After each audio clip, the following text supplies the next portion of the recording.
subscribe, like the video, and, if possible, join Patreon.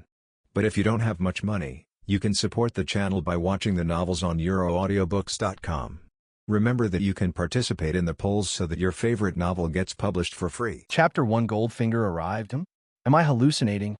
In the front desk of a small library in the labyrinth city of Oreo, a silver-haired elf boy with a high ponytail holding a book was staring at the book in his hand in a trance, muttering in his heart. Chinching is a reborn person who traveled from modern society to this world.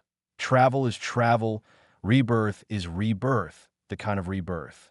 The Reborn World is an anime that Chinching watched in his previous life, called Is It Wrong to Seek Encounters in the Dungeon, abbreviated as Dikuo. It seems that some netizens have also said another abbreviation. Please help Dikuo World. This is a world where humans and gods coexist. There is a huge cave on the earth called the dungeon. The dungeon is a living organism that will give birth to monsters.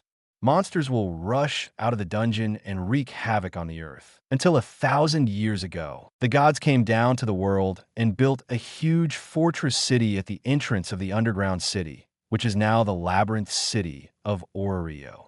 With the presence of the god Uranus, he released his divine power and suppressed the monsters in the underground city on their respective floors.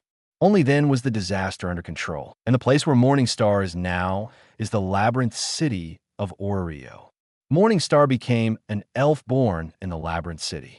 However, not long after his birth, Morningstar's parents suffered an unprovoked disaster because of the turmoil in Oreo and were killed by the people of the Dark Faction. Morningstar was raised by a fellow elf. The one who raised Morningstar was an old elf who came to Oreo and settled there hundreds of years ago. He ran an old library, and the books in the library have been updated for hundreds of years. Until 3 years ago, the old elf who raised Morningstar died of old age. Morningstar took over the old library from the old man and became the manager of the library. If it were any other reborn person, they would definitely want to make a career after traveling through time. And when they come to this world, most of them will choose to join a god's family and enter the dungeon for adventure. After all, it is difficult for a traveler who travels from an ordinary world to resist the temptation of becoming an extraordinary being. However, Chinching resisted. It is not that Chinching does not want to become an extraordinary being, but because the old man who adopted Chinching is old. Chinching also had the idea of becoming an adventurer, but Chinching gave up. Generally speaking, the minimum age to become a god's family is 6 years old. From the age of 6, you can grow up in the dungeon with the help of others. However, even if there are others to help, the possibility of dying in the dungeon is terrifyingly high. Chinching waited for 6 years in Oreo, but he could not wait for the golden finger of his rebirth.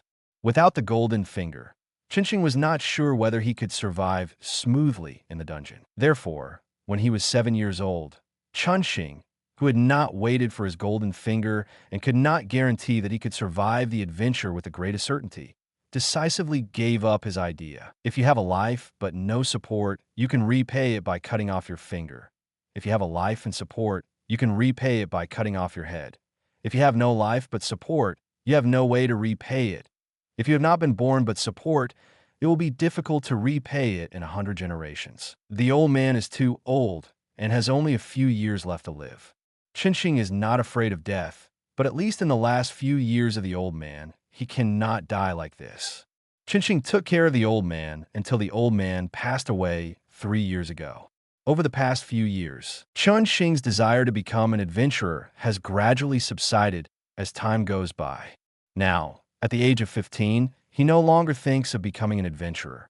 Chinching just wants to run this library quietly. Until just now, Chinching's mind sounded a prompt similar to the system in the time travel novels that Chinching had read in his previous life. This made Chinching unable to react for a while, wondering if he was hallucinating. Until, ding, the system has been activated and the drift bottle system is at your service. Ding, the system has been activated successfully. Congratulations to the host for getting a novice gift package. I am really getting the golden finger? Chinching muttered in his heart as he listened to the system prompt sound that sounded again in his mind. After mumbling, Chun-Shing closed the book in his hand, fell silent for a while, and gave himself time to accept this system that was 15 years late. After a long time, Chun-Shing exhaled heavily and calmed down completely. According to the time travel novels he had read in his previous life, Chun-Shing called the system in his heart. System. Host, the system is here. Introduce yourself. Hearing the system's response, Chun-Shing knew that the communication program of his golden finger was no different from those novels he had read, and then he gave orders directly. Ding! This system is a drift bottle system, which can receive all drift bottles from the dimensional world. Various items, bloodlines, props, and even information will appear randomly in the drift bottle. Everything is available. What you can receive depends on the host's luck. Drift bottles appear randomly, and the time is uncertain. Listening to the system's explanation, Chun-Shing nodded slightly and then continued to listen. However, Chun-Shing waited for a long time, but did not wait for the system's voice. No more. Yes, host. These are the only functions of this system. Chun-Shing. In other words, what kind of good things can be obtained by this golden finger depends entirely on luck. For a moment, Chun-Shing was a little speechless. Take a deep breath, exhale the speechless breath in your heart, and Chun-Shing opened the system space without a teacher. At this time, in the system space, something like a package was emitting a faint golden light. Morningstar knew without guessing that this was the novice gift package issued by the system. System, open the novice gift package. Without any hesitation, Morningstar directly asked the system to open the novice gift package. Ding! The novice gift package has been opened. Congratulations to the host for obtaining the world's favor, the Super Soldier Serum. Chapter 2. Strengthening, World Blessing. Looking at the rewards from the 2 novice gift packs in the system space, Chun-Shing was stunned for a moment and then checked them. There is no need to check the Super Soldier Serum. Chun-Shing knows that it is the serum injected by Captain America in the Marvel world, which can strengthen a person's physique to a level far beyond that of ordinary people. As for how much it will be strengthened, it depends on the person's luck. Chun-Shing heard in his previous life that the Super Soldier Serum can strengthen a person's physique to 10 times that of an ordinary person, but he doesn't know whether it is true or not. However, Chun-Shing knows that the other guy who injected the Super Soldier Serum is not as powerful as Captain America. He was almost crippled by a palm from the Hulk. Looking at the injection in the system backpack, Chun-Shing frowned slightly. This thing, do you want to inject it? Chun-Shing doesn't like injections. After the mind touched the Super Soldier Serum in the system space, some information emerged in Chun-Shing's mind. System, use Super Soldier Serum. After understanding the information in his mind, Chun-Shing muttered in his mind. The next moment, Chun-Shing felt a surge of power in his body. This power flowed through Chun-Shing's body, quickly transforming Chun-Shing's body. Chun-Shing's seemingly fragile body gradually became stronger, but his appearance did not change like Captain America. What he looked like before, he still looked like after the enhancement. Chun-Shing's current appearance can be considered strong, but he is definitely not a big guy. Chun-Shing knew this just now. When his mind touched the Super Soldier Serum just now, Chun-Shing knew that the Super Soldier Serum did not need to be injected, and it could be used directly by silently. And when strengthening, he could also suppress the expansion of his body according to his own wishes. Chun-Shing did not like the shape of a muscular man, so he chose the original body shape. This is also the reason why Chun-Shing would use it directly. Otherwise, according to the original Super Soldier Serum enhancement, Chun-Shing's body shape would instantly change from a thin body to a strong man. In this case, if others saw it, there would definitely be trouble. Chun-Shing did not like trouble, so naturally he would not do this. This enhancement lasted for 5 minutes. 5 minutes later, Chun-Shing felt that the power flowing in his body completely disappeared. 5 times the physical fitness of a normal person. I don't know if my tone is good or bad. However, with my current physical fitness, except for combat skills, everything else can be compared with the adventurer who just upgraded to LV2. Feeling the changes in his body, Chun-Shing murmured in his heart. He didn't believe that with his current physical fitness that was 5 times that of an ordinary person, he couldn't compare with the adventurer who just upgraded to LV2. After shaking his head slightly, Chinching looked at another novice reward in the system space. He knew about God's grace, but Chinching had no idea what this world's grace was. With a thought, he touched the world's grace, and the next moment, a lot of information emerged in Chinching's mind again. After understanding this information, Chinching's eyes flashed with a hint of understanding. World's grace is an advanced version of God's grace. God's grace is a road to heaven. If you reach the extreme, you can become a subordinate god of a main god. The world's grace is different. It can make a person a true god, not a subordinate god. In other words, as long as Chinching uses the world's grace, he will have a long ladder to become a god and can step by step reach the level of the god of this world. And most importantly, this is the grace of the world of Dikuo, which will not be controlled by the gods, and the grace will not be sealed after the gods accidentally return to heaven. No, it should be said that there is, but it is almost impossible. If that situation really happens, this world will not exist, because the world's grace is the relationship of the world's birth of the earthly world. The world is equivalent to the relationship of the gods in the God's grace. There is no other situation except the destruction of the world that can seal the grace of Morningstar. In addition, Morningstar with the world's grace is immune to the negative effects of various divine powers. That is, there is no need to worry about being affected by the various abilities of the divine powers of the gods of the earthly world. Because in essence, Morningstar with the world's grace is at the same level as the gods of the earthly world.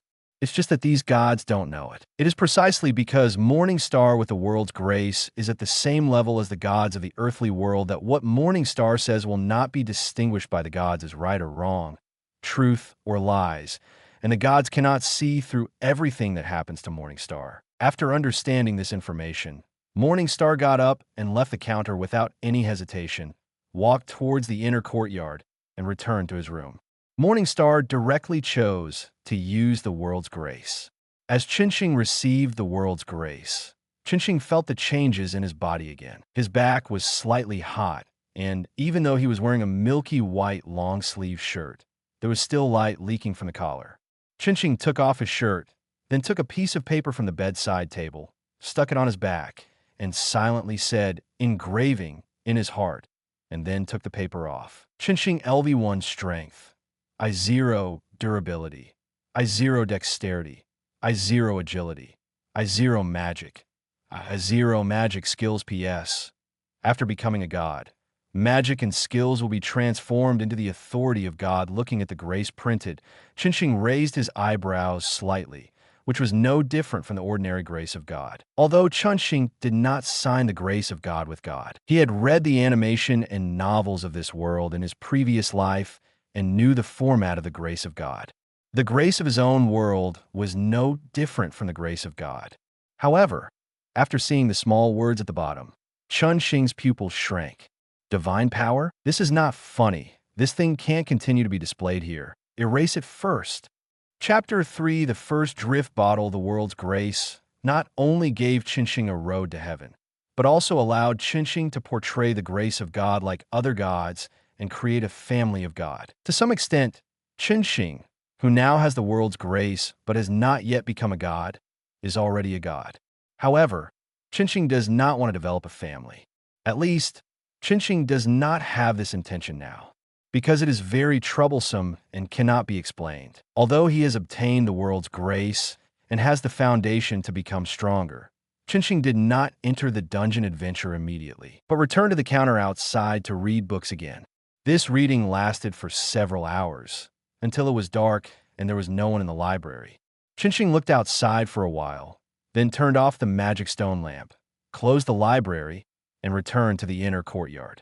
A simple dinner was prepared in the inner courtyard. After eating, Chinching left home through the side door and rushed towards the Tower of Babel. Chinching plans to go to the dungeon tomorrow. Before that, Chinching felt it necessary to prepare a set of simple equipment.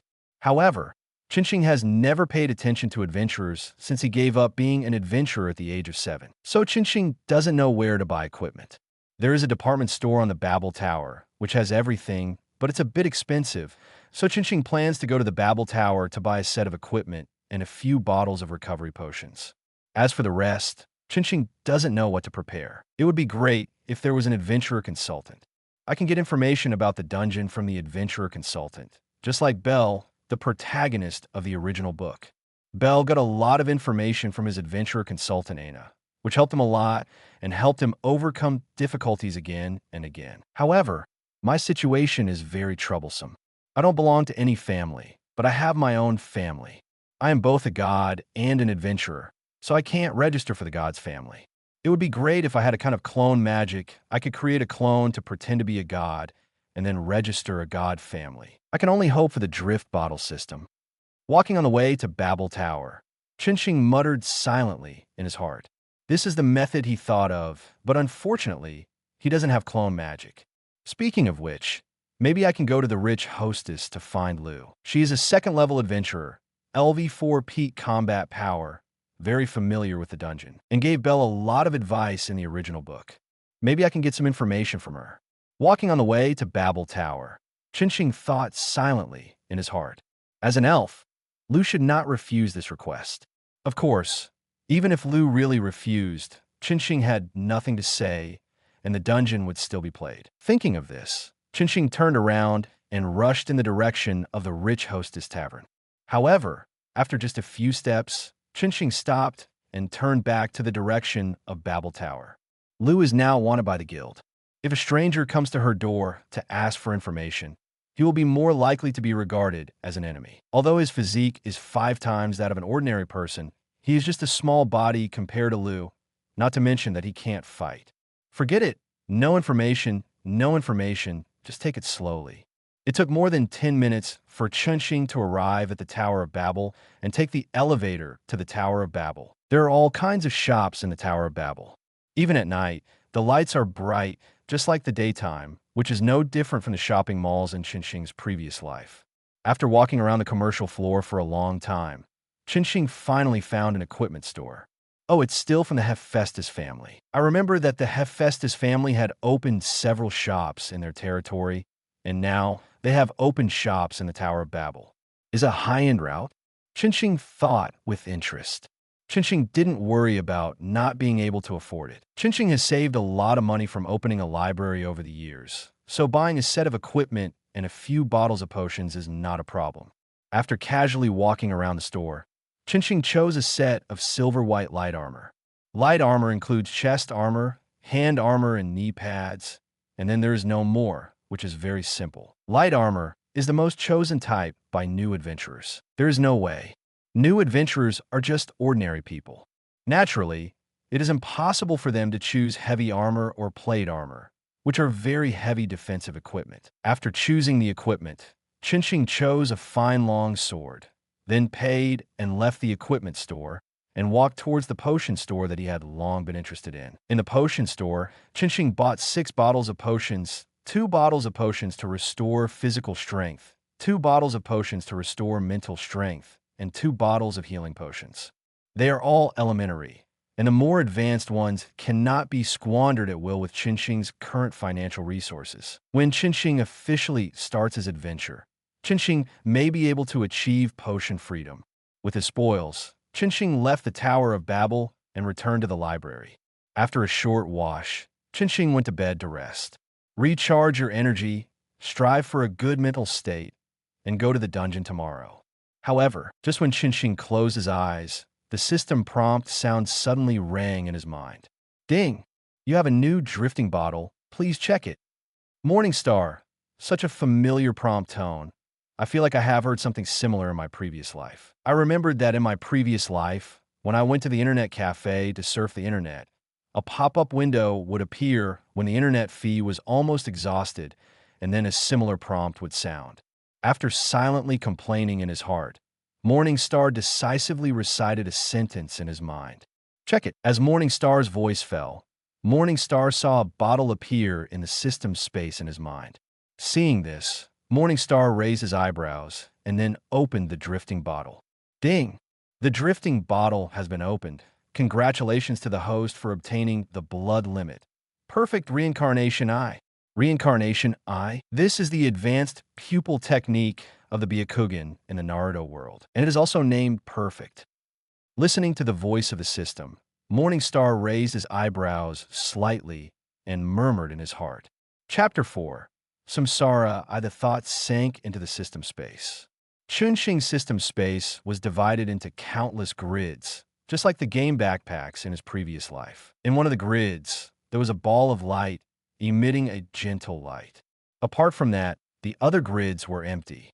It was obvious that this ball of light was the perfect reincarnation eye that came out of the drifting bottle. Chunxing's thought moved and fell on the ball of light, and the system immediately gave a comment on the perfect reincarnation eye. Perfect reincarnation eye.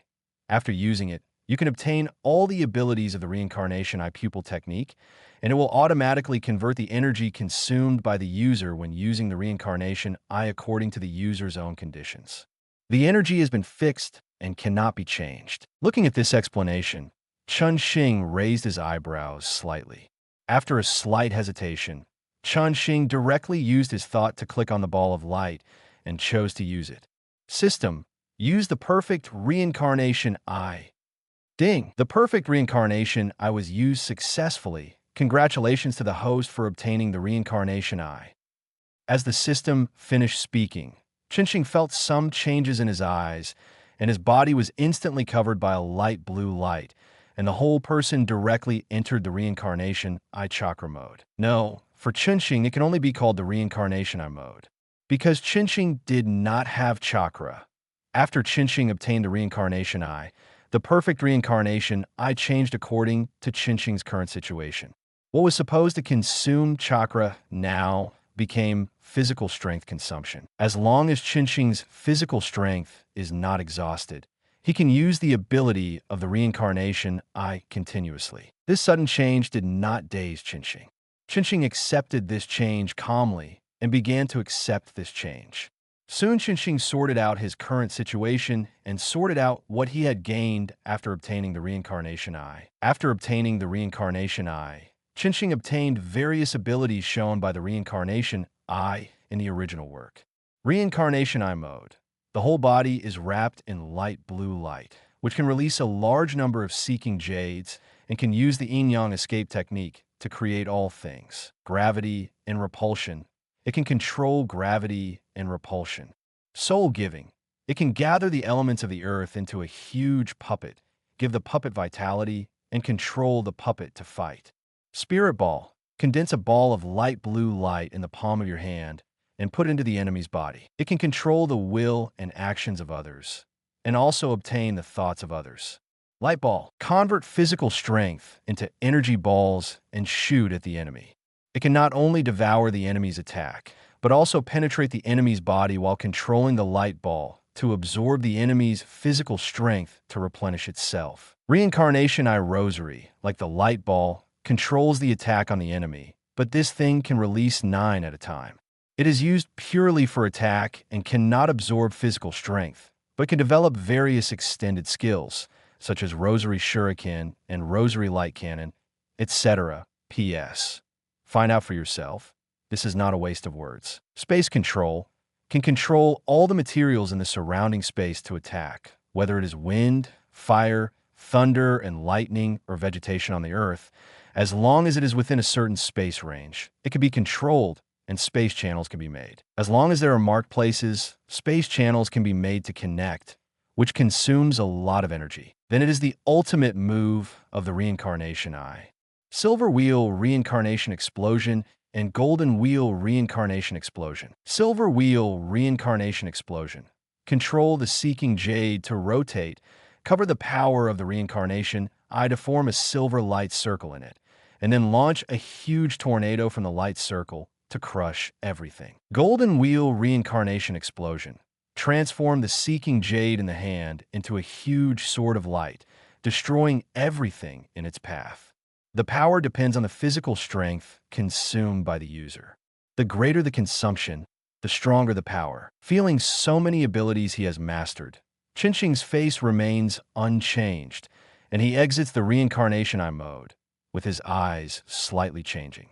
Morningstar's eyes were light blue before, and the color remained the same after it became the samsara eye, but there were some changes in the pupils, and a few lines appeared. If you don't look carefully, you can't find such changes in Morningstar's eyes.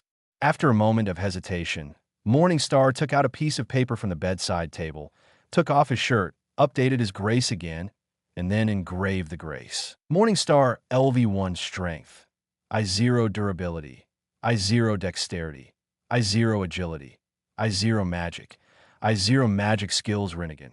Rinnegan Mode Silver Wheel Rinnegan Explosion Golden Will Rinnegan Explosion, and Hue has not changed at all, but there is one more skill, the ability of the Rinnegan. Looking at the Hue that had just been carved in his hand, Chinching thought silently, feeling a little emotional. Although it is just a skill, the abilities contained in it are really many, which makes Chinching's strength soar several times at once. Before, Chinching felt that his strength could be comparable to LV2, but now, with the Rinnegan mode turned on, Chinching felt that he could beat all LV2, and if he tried hard, LV3 could blow you up and cut you into pieces. This is because Chinching's current physique is not strong, and powerful moves do not have enough physical support. With Chinching's current physical strength, Silver Wheel Rinnegan Explosion and Golden Wheel Rinnegan Explosion cannot be used. When Chinching's physique improves and his physical strength becomes extremely terrifying, then it will be time for the reincarnation Eye to exert its maximum power. I have just received the grace, and in less than a day, I have such a powerful strength. In this case, the entire world of Dikuo is my own. Shaking his head slightly, Chinching burned the grace paper in his hand, then lay back on the bed again and fell asleep directly. It must be said that Chinching's sleep quality is very good. If those insomniacs in the previous life knew about it, they would definitely be envious and jealous. After all, Chinching's sleep quality is to fall asleep in seconds. As long as Chinching wants, he can fall asleep in 3 seconds after lying down. This can be regarded as Chinching's special talent. Chinching slept without dreams all night and slept until early the next morning. After waking up, Chinching simply washed up, put on the light armor he bought yesterday, took the potion, and then left home directly from the back door and walked towards the Tower of Babel. On the way, Chinching solved his breakfast problem at a roadside stall. It was already 8:30 in the morning when Chinching arrived at the Tower of Babel. Standing at the Tower of Babel Square, Chinching looked up at the towering Tower of Babel, stared at it quietly for a moment, then walked into the Tower of Babel and walked towards the entrance of the dungeon. Entering the entrance of the dungeon, Chinching followed other adventurers to walk the circular staircase built by the ancestors of Oreo and successfully arrived at the dungeon. The dungeon was dim. If it weren't for the crystals emitting faint light on both sides of the passage, the entire dungeon would be a dark abyss without a trace of light. After all, it is underground, and it is normal to have no light. Of course, the dungeon is a dungeon, not a man-made cellar, so it cannot be explained by normal circumstances. Looking at the dim passage ahead, Chinching walked forward without any hesitation, and soon a huge space on the first floor of the dungeon entered the passage. Although Chinching is very strong now, he still felt a little nervous after entering the passage. He put his hand on the long sword at his waist and was alert and ready to fight at any time. Fortunately, Chinching's alertness was the right choice. Soon the dungeon gave Chinching a welcome ceremony for new adventurers. 6 or 7 small goblins appeared in front of Chinching. "You really think highly of me?" Seeing that there were so many monsters in his first wave, Chinching's mouth twitched slightly, and then he drew the long sword at his waist and walked towards the small goblins that surrounded him. Sigh. Chapter 5 Strength and Great Achievements. Chinching did not use the Samsarai mode, which consumed too much of Chinching's physical strength. Chinching chose to swing the long sword in his hand to attack the first wave of monsters he encountered. Ordinary rookie adventurers holding weapons to fight monsters on the first floor. If there's only one monster, as long as they are not afraid, they can definitely do it. If there are 2 monsters, they can barely do it. And if there are 3 monsters, they could be killed with minor injuries. But if there are more than 4 monsters, then the lone rookie adventurer will definitely not be able to kill them, and may even be exhausted to death in the dungeon. The only choice is to escape immediately. But Chinching is obviously not an ordinary rookie adventurer. The physical strength, 5 times that of ordinary people, makes Chunxing have powerful strength. Even if Chunxing is just a rookie adventurer with no combat skills and experience, as long as there are not more than a dozen monsters at once, Chunxing can kill them like cutting melons and vegetables. There is no way who made Chunxing's starting point much stronger than others.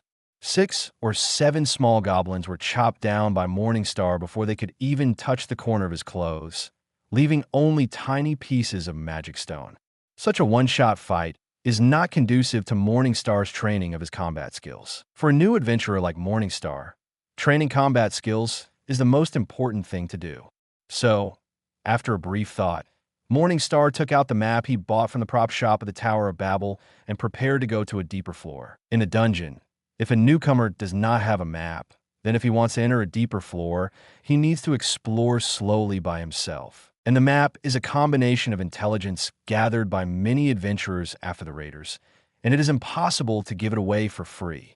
Although the price is not too expensive, it is not something that a new adventurer can afford. However, Morningstar is obviously not a new adventurer without financial resources and can afford the price of a map.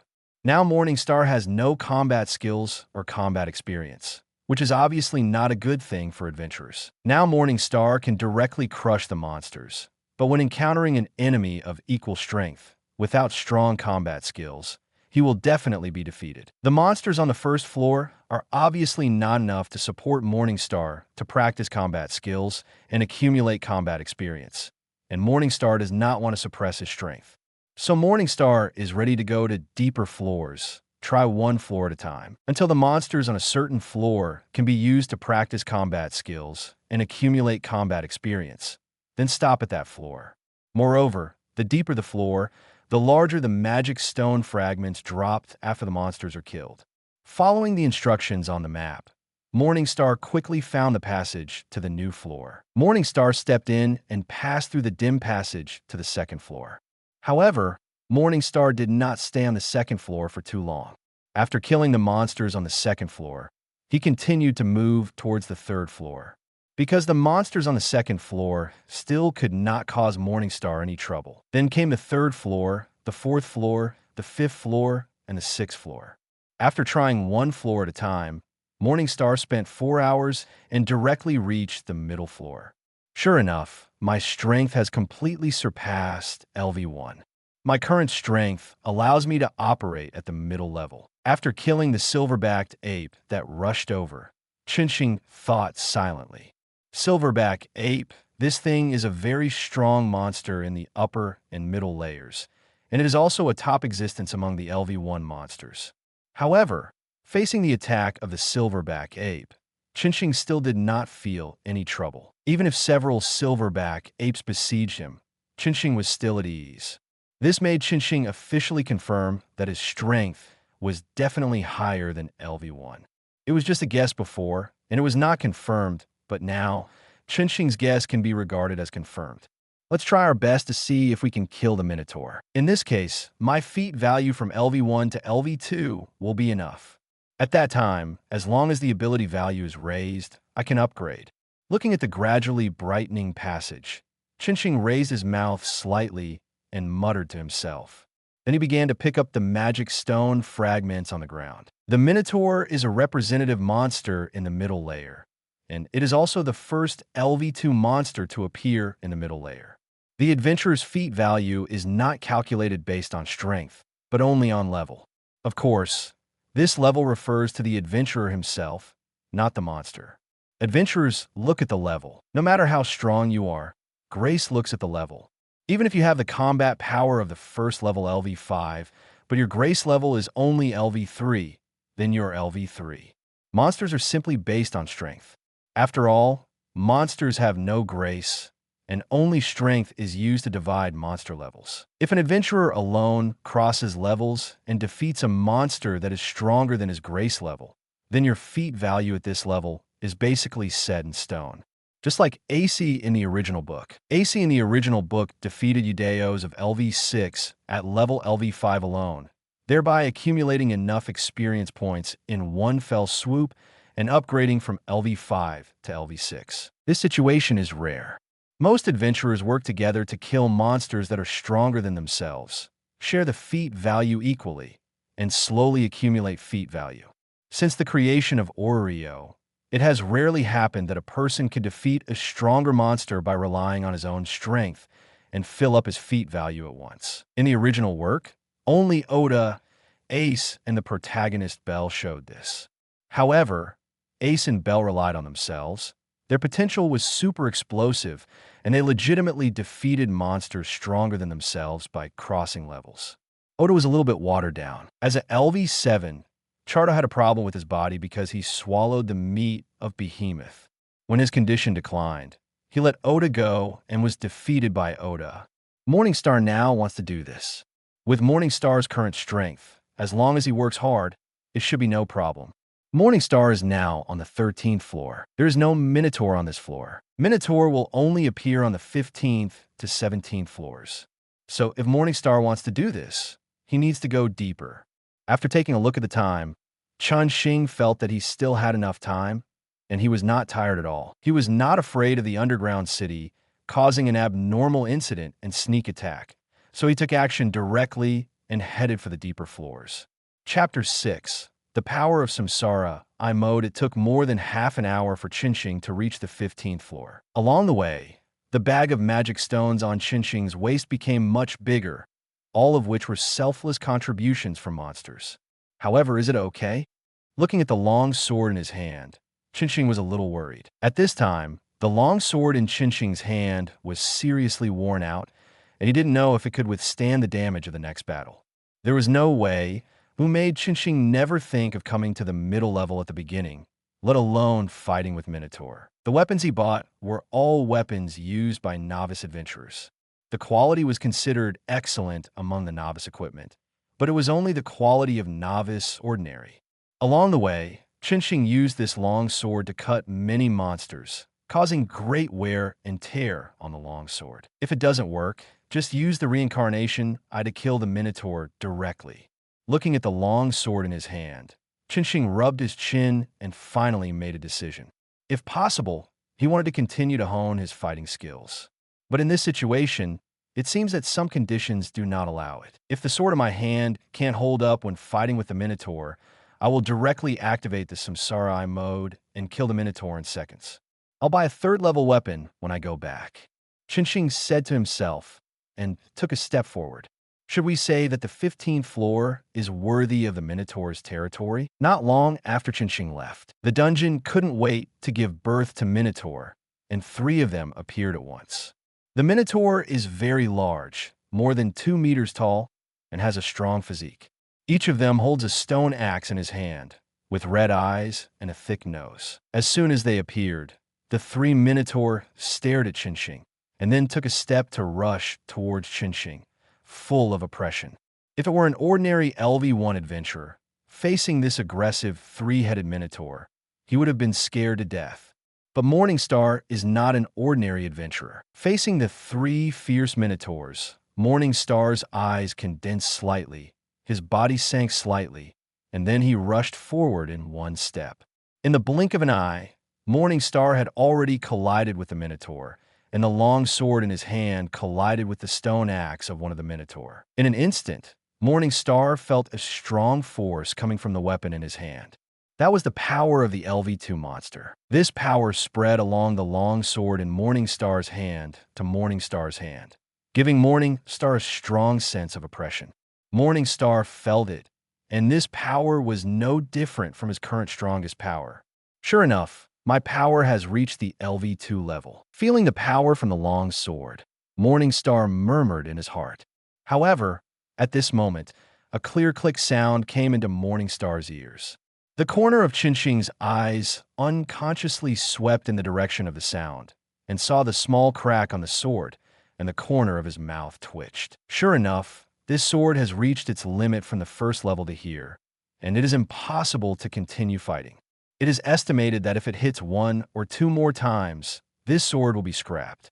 However, Qinxing has no time to think about weapons now. With a flash of his figure, Qinxing quickly retreated with the power of the Minotaur. At the moment when Qinxing retreated, 2 giant axes fell at the same time, where Qinxing had just stood. The two minotaurs raised their heads with red eyes and looked in the direction of Chinching, breathing heavily from their nostrils. Ayo, ayo! The minotaur roared to the sky, and the loud roar echoed in the spacious corridor. Then, Morningstar felt the violent vibration from the ground. The three minotaur strode forward and roared at a speed that was completely inconsistent with their size. Looking at the minotaur rushing over, Morningstar slowly put the long sword in his hand back to his waist. What a pity! I was thinking of fighting you head-on. The long sword returned to the sheath. Morningstar lowered his head and murmured in a low voice. The next second, the light blue light covered Morningstar's whole body. Buzz, accompanied by a buzzing sound. The reincarnation eye mode was turned on. 9 seeking jades covered with light blue light flew out from the light on Morningstar's body. Chinching waved his hand, and 3 of the Tao seeking jades turned into a stream of light and flew towards the 3-headed minotaur. The speed was so fast that even if the minotaur was an LV2 monster, it could not react at all. In just a moment, the 3 Tao-seeking jades directly penetrated the minotaur's body. The minotaur in the charge did not find that its body was penetrated at all, and the inertia of its body still prompted them to continue running forward. It was not until it ran several meters away that the body of the 3-headed minotaur seemed to react to the fact that it was dead. The body slowly turned into ashes while running and disappeared in this world. Only 3 magic stones fell on the ground, making a crisp collision sound. The power of the Tao-seeking jade is so terrifying. Well, the 3-headed minotaur, the great deeds should be enough. Go back. Looking at the 3 magic stones on the ground, Chunxing muttered to himself and then exited the samsara eye mode. Stepping forward, Chunxing picked up the 3 magic stones, then turned around and walked back the way he came and embarked on the return journey without looking back. However, after walking a few steps, Chinching paused. If I remember correctly, the Tao-seeking jade seems to be able to be used as a weapon. Forget it, they have all been killed, so let it be. After a long silence, Chinching sighed slightly, continued to move forward, and rushed to the ground. The first time he went down to the dungeon, he ran directly to the middle level and killed the 3 minotaur. Chinching's actions can be said to be unprecedented and unparalleled. Thinking of the world, cough cough, I digressed. It can be said that it is an unprecedented thing. If other people knew about it, it would definitely cause a huge sensation. It's a pity that no one knows.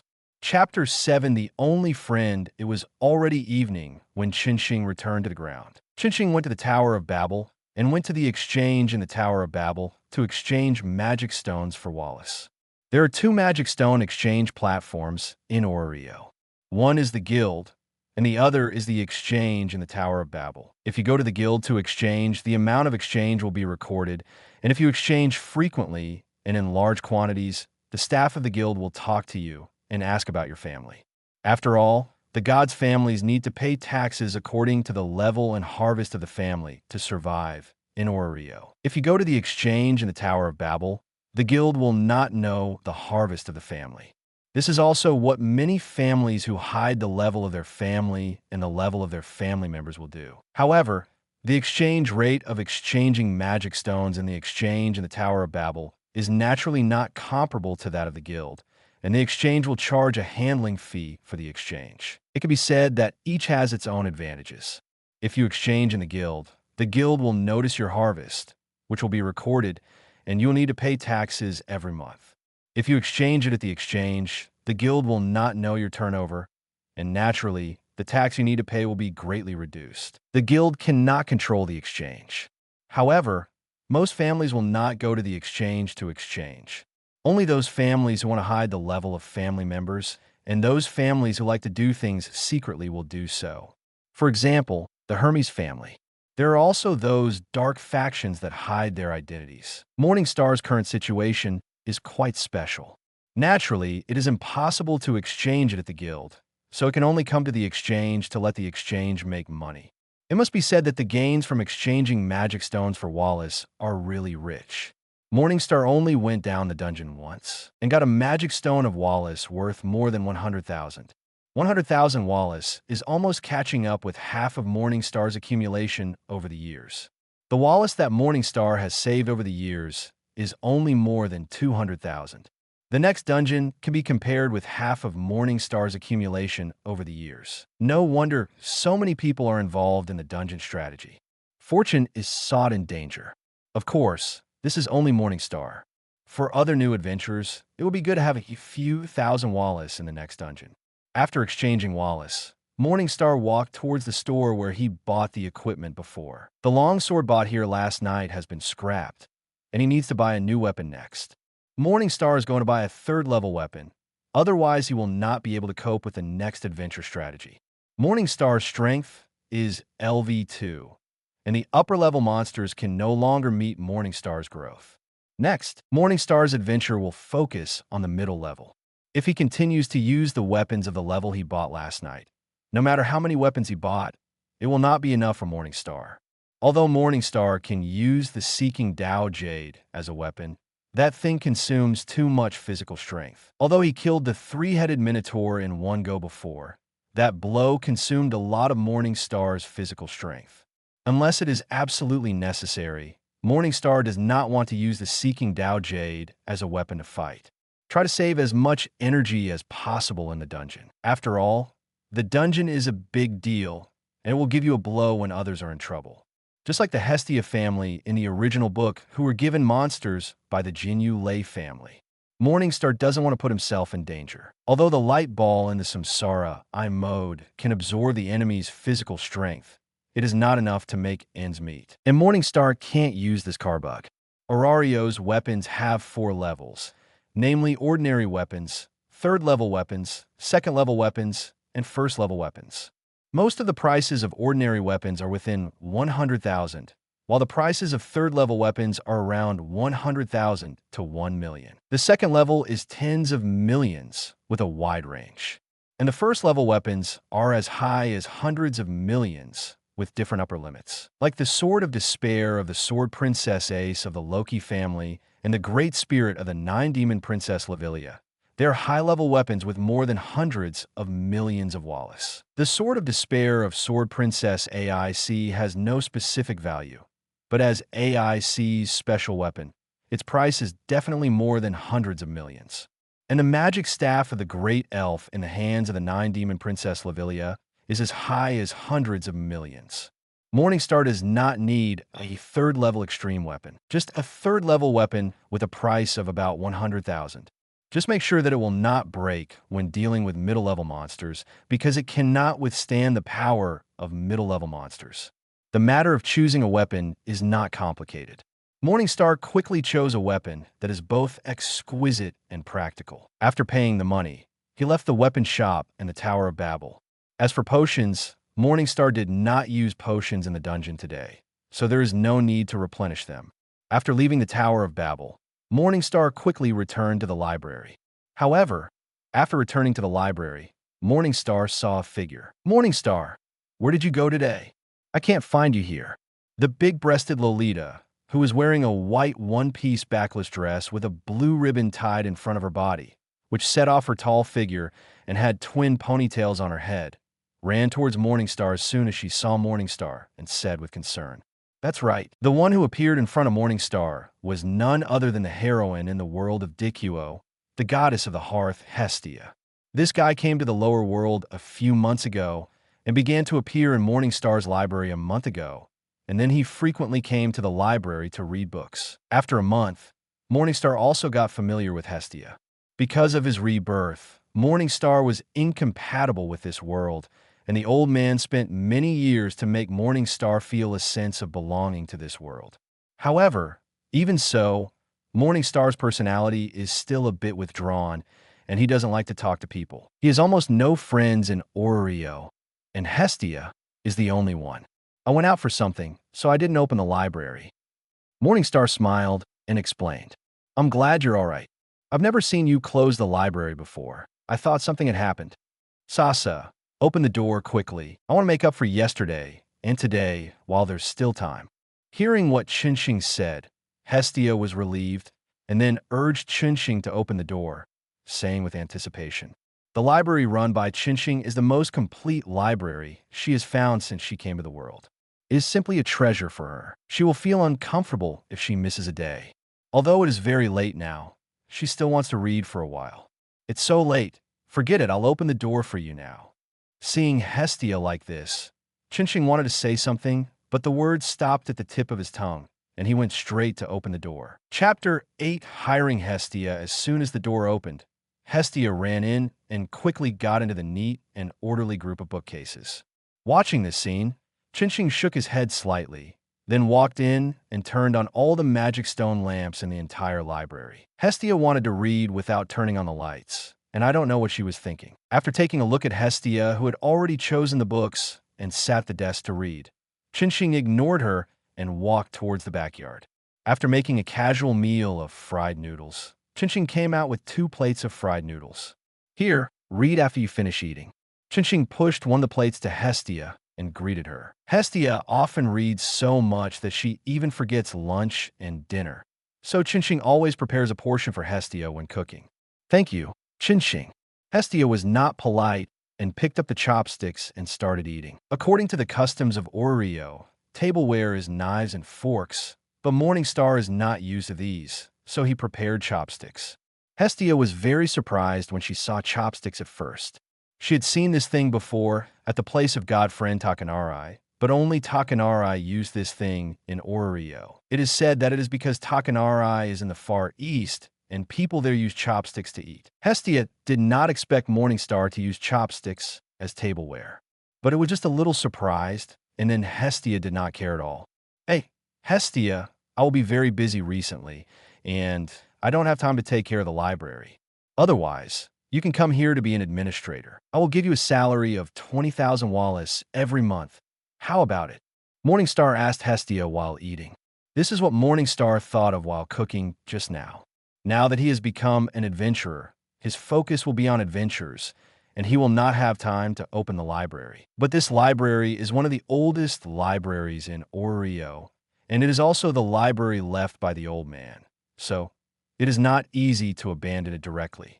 The best way is to hire someone to help manage it.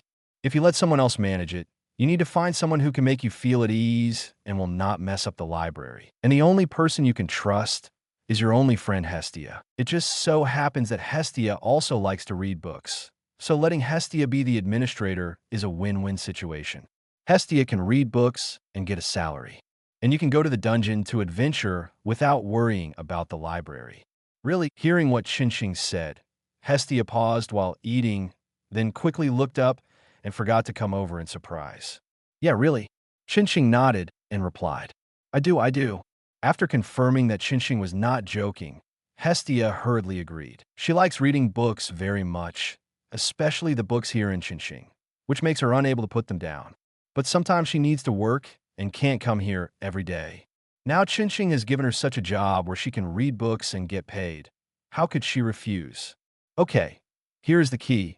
You can come here from tomorrow. Hearing Hestia's agreement, Chinching took the key from his waist and handed it to Hestia. Hestia reached out to take it and then seemed to remember something and asked, Chinching, do you have anything to do? You actually need to find a librarian? Hestia knows about this library and Chinching. After Chinching accepted this library, Chinching stayed in this library for several years. I heard from the residents around that even if Chinching didn't open it for something, it would only be a day or 2. But what Chinching just said was not 1 or 2 days, but that she might be away often, otherwise she would not be asked to be an administrator. I have become an adventurer, and I will go to the dungeon to adventure next. Chinching did not hide it and said it directly.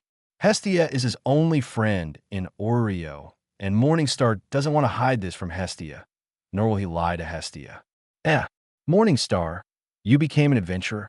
Hearing what Morningstar said, Hestia exclaimed in surprise. She never thought that Morningstar would become a hairwalker, because Morningstar is very Buddhist. She had asked Morningstar if he wanted to be an adventurer before, but Morningstar refused. Unexpectedly, after just 1 day of not seeing each other, Morningstar actually became an adventurer. However, after being surprised, Hestia's face became sad. She had thought about asking Morningstar to create a family with her before, but Morningstar refused at that time. But now Morningstar has quietly become a family of other gods. My situation is special, Hestia, don't ask. Morningstar smiled slightly and then said with a smile, his situation really can't be told, so he can only say sorry to Hestia. Okay then. Hestia curled her lips and didn't say much, but she didn't want to pay attention to Chinching and continued to eat dinner and read books. Seeing this, Chinching secretly apologized in his heart and then finished dinner in no time. Hestia, I'll leave this place for you to watch. I'm going in. Standing up, Chinching greeted Hestia, but Hestia ignored Chinching and seemed to be sulking. Seeing this, Chinching apologized and then carried the plate into the inner courtyard. Putting the plate in the kitchen, Chinching returned to his bedroom. After washing up in the bedroom, Chinching came out of the bathroom and sat on the bed to update his favor. Chapter 9. The Qualifications of the Evildoer, the Thought Body Morningstar LV1 Strength. I0 H103 Durability. I0 H100 Dexterity. I0 H109 Agility. I0 H125 Magic. I0 Magic Skills Rinnegan.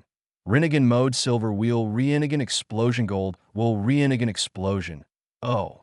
The ability value has increased by more than 401 day. It seems that my talent is at the level of a demon. Looking at the updated Grace ability value, Morningstar was stunned and muttered in his heart after reacting. This speed of improvement of Morningstar can be said to be unprecedented and unparalleled. If it continues at the current speed, if nothing unexpected happens, in 10 days, Morningstar's ability value will reach the limit of S. As for whether he can break the limit and enter SS like the protagonist Belle in the original work, it depends on whether Morningstar's talent is so terrifying. At present, the fastest upgrade record holder in Oreo is Sword Princess AC of Loki's family, who spent more than a year to upgrade from LV1 to LV2. And Morningstar's upgrade speed can be said to be more than 30 times that of Sword Princess AC. If other people knew about this upgrade speed, it would definitely cause a huge sensation and would definitely shock the whole of Oreo. But Morningstar will naturally not cause trouble for himself. Morningstar is not a person who likes to show off. However, we must find a way to get this magic power. The ability value of magic power will not be improved without magic. Since we want to improve grace, we must go hand in hand. How can we have magic? Looking at the ability value, Morningstar thought silently. There are only 2 sources of magic in the dungeon. The first is to experience various adventures and awaken naturally, and the second is to use magic books. It seems that there is no way. After thinking of the 2 sources of magic, Morningstar's face suddenly collapsed. Awakening naturally depends on luck, and no one can control it. And the magic book is so expensive, it costs more than 10 million. Morningstar's current savings are not more than 7 figures. So where can he get 8 figures? Even if he earns enough money at today's speed, it will take 100 days to earn enough Wallace. Moreover, even if he earns enough Wallace, Morningstar has no channel to buy it. Not everyone can take out a magic book and give it to others like Freya. However, there's a book in the Hermes family. Aisha, who was converted to his side in the original book, stole it and gave it to the fox Chun-Ji to use, so that Chun-Ji obtained the magic of Jiuchong and could use the Wanbao hammer skill to increase the level multiple times. In short, the magic book is something that cannot be bought with money, and it is priceless. With Morningstar's ability, it is impossible to get it. Thinking of this, Morningstar rubbed his cheeks and felt helpless. Forget it if I get it. I'm lucky if I lose it. I'm doomed. Let it be. After muttering to himself, Chinching solidified the favor and burned the paper of favor in his hand. No matter how much I think about it, I can't do anything.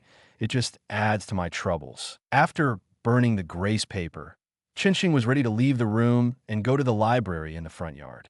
But just as he sat up, Chinching was startled, because the system prompt sounded again in Chinching's mind. This means that Chinching may get another good thing. Ding! You have a new drift bottle. Please check it. Check it. Open the drift bottle. After receiving the new drift bottle, Chinching opened the drift bottle without hesitation. Ding! The drift bottle has been opened. Congratulations to the host for obtaining the fairy tale Magic Thought Body. Thought Body. It can separate a clone that the host controls independently and transfer its own strength to the thought body for combat. Looking at the drift bottle harvest this time, Qinxing was slightly stunned, and then the corners of his mouth slightly raised an arc. Fairy tale, magic thought body. Morningstar is naturally very familiar with this magic. It is a magic that can separate a real clone, but it has no independent will and is controlled by the main body. In the fairy tale world, Jalal is the one who uses the magic of thought body the most obviously. This guy used the magic of thought body to separate the thought body Zekrian and became one of the 10 holy magicians. P.S. If the thought body has no combat power, it is impossible to become the 10 holy magicians. It is set to transfer all strength to the thought body. This magic is a timely help for Morningstar now. With magic, Morningstar's magic power can be improved. Although Fairy Tale's magic is somewhat different from the magic of the Earth world, as long as it is magic, it is recorded in the world's grace, and your magic power can be improved. In addition, you can also separate a thought body to pretend to be a god, create a god family, and register with the guild. At that time, you don't have to worry about being discovered that you don't have a god. As for the name of the pretended god, Qinxing thought of it as soon as he got the magic of the mind body.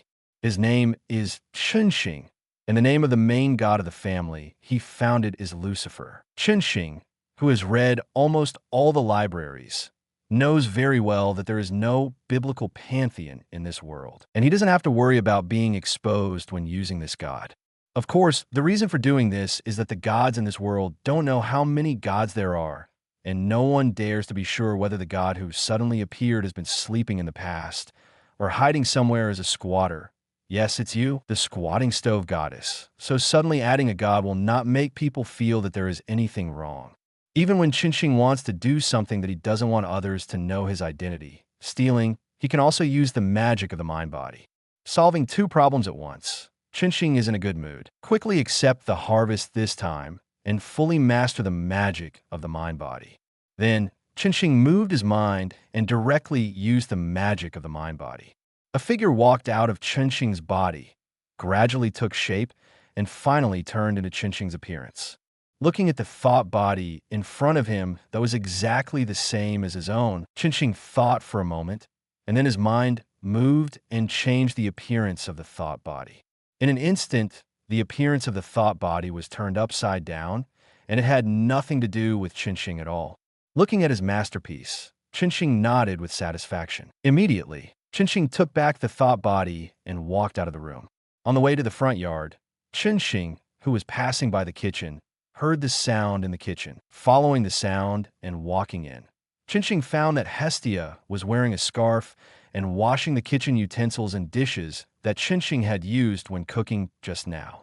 This was the tacit understanding between Qinxing and Hestia. Hestia ate at Qinxing's place, and every time after eating, Hestia would take the initiative to clean up the dishes.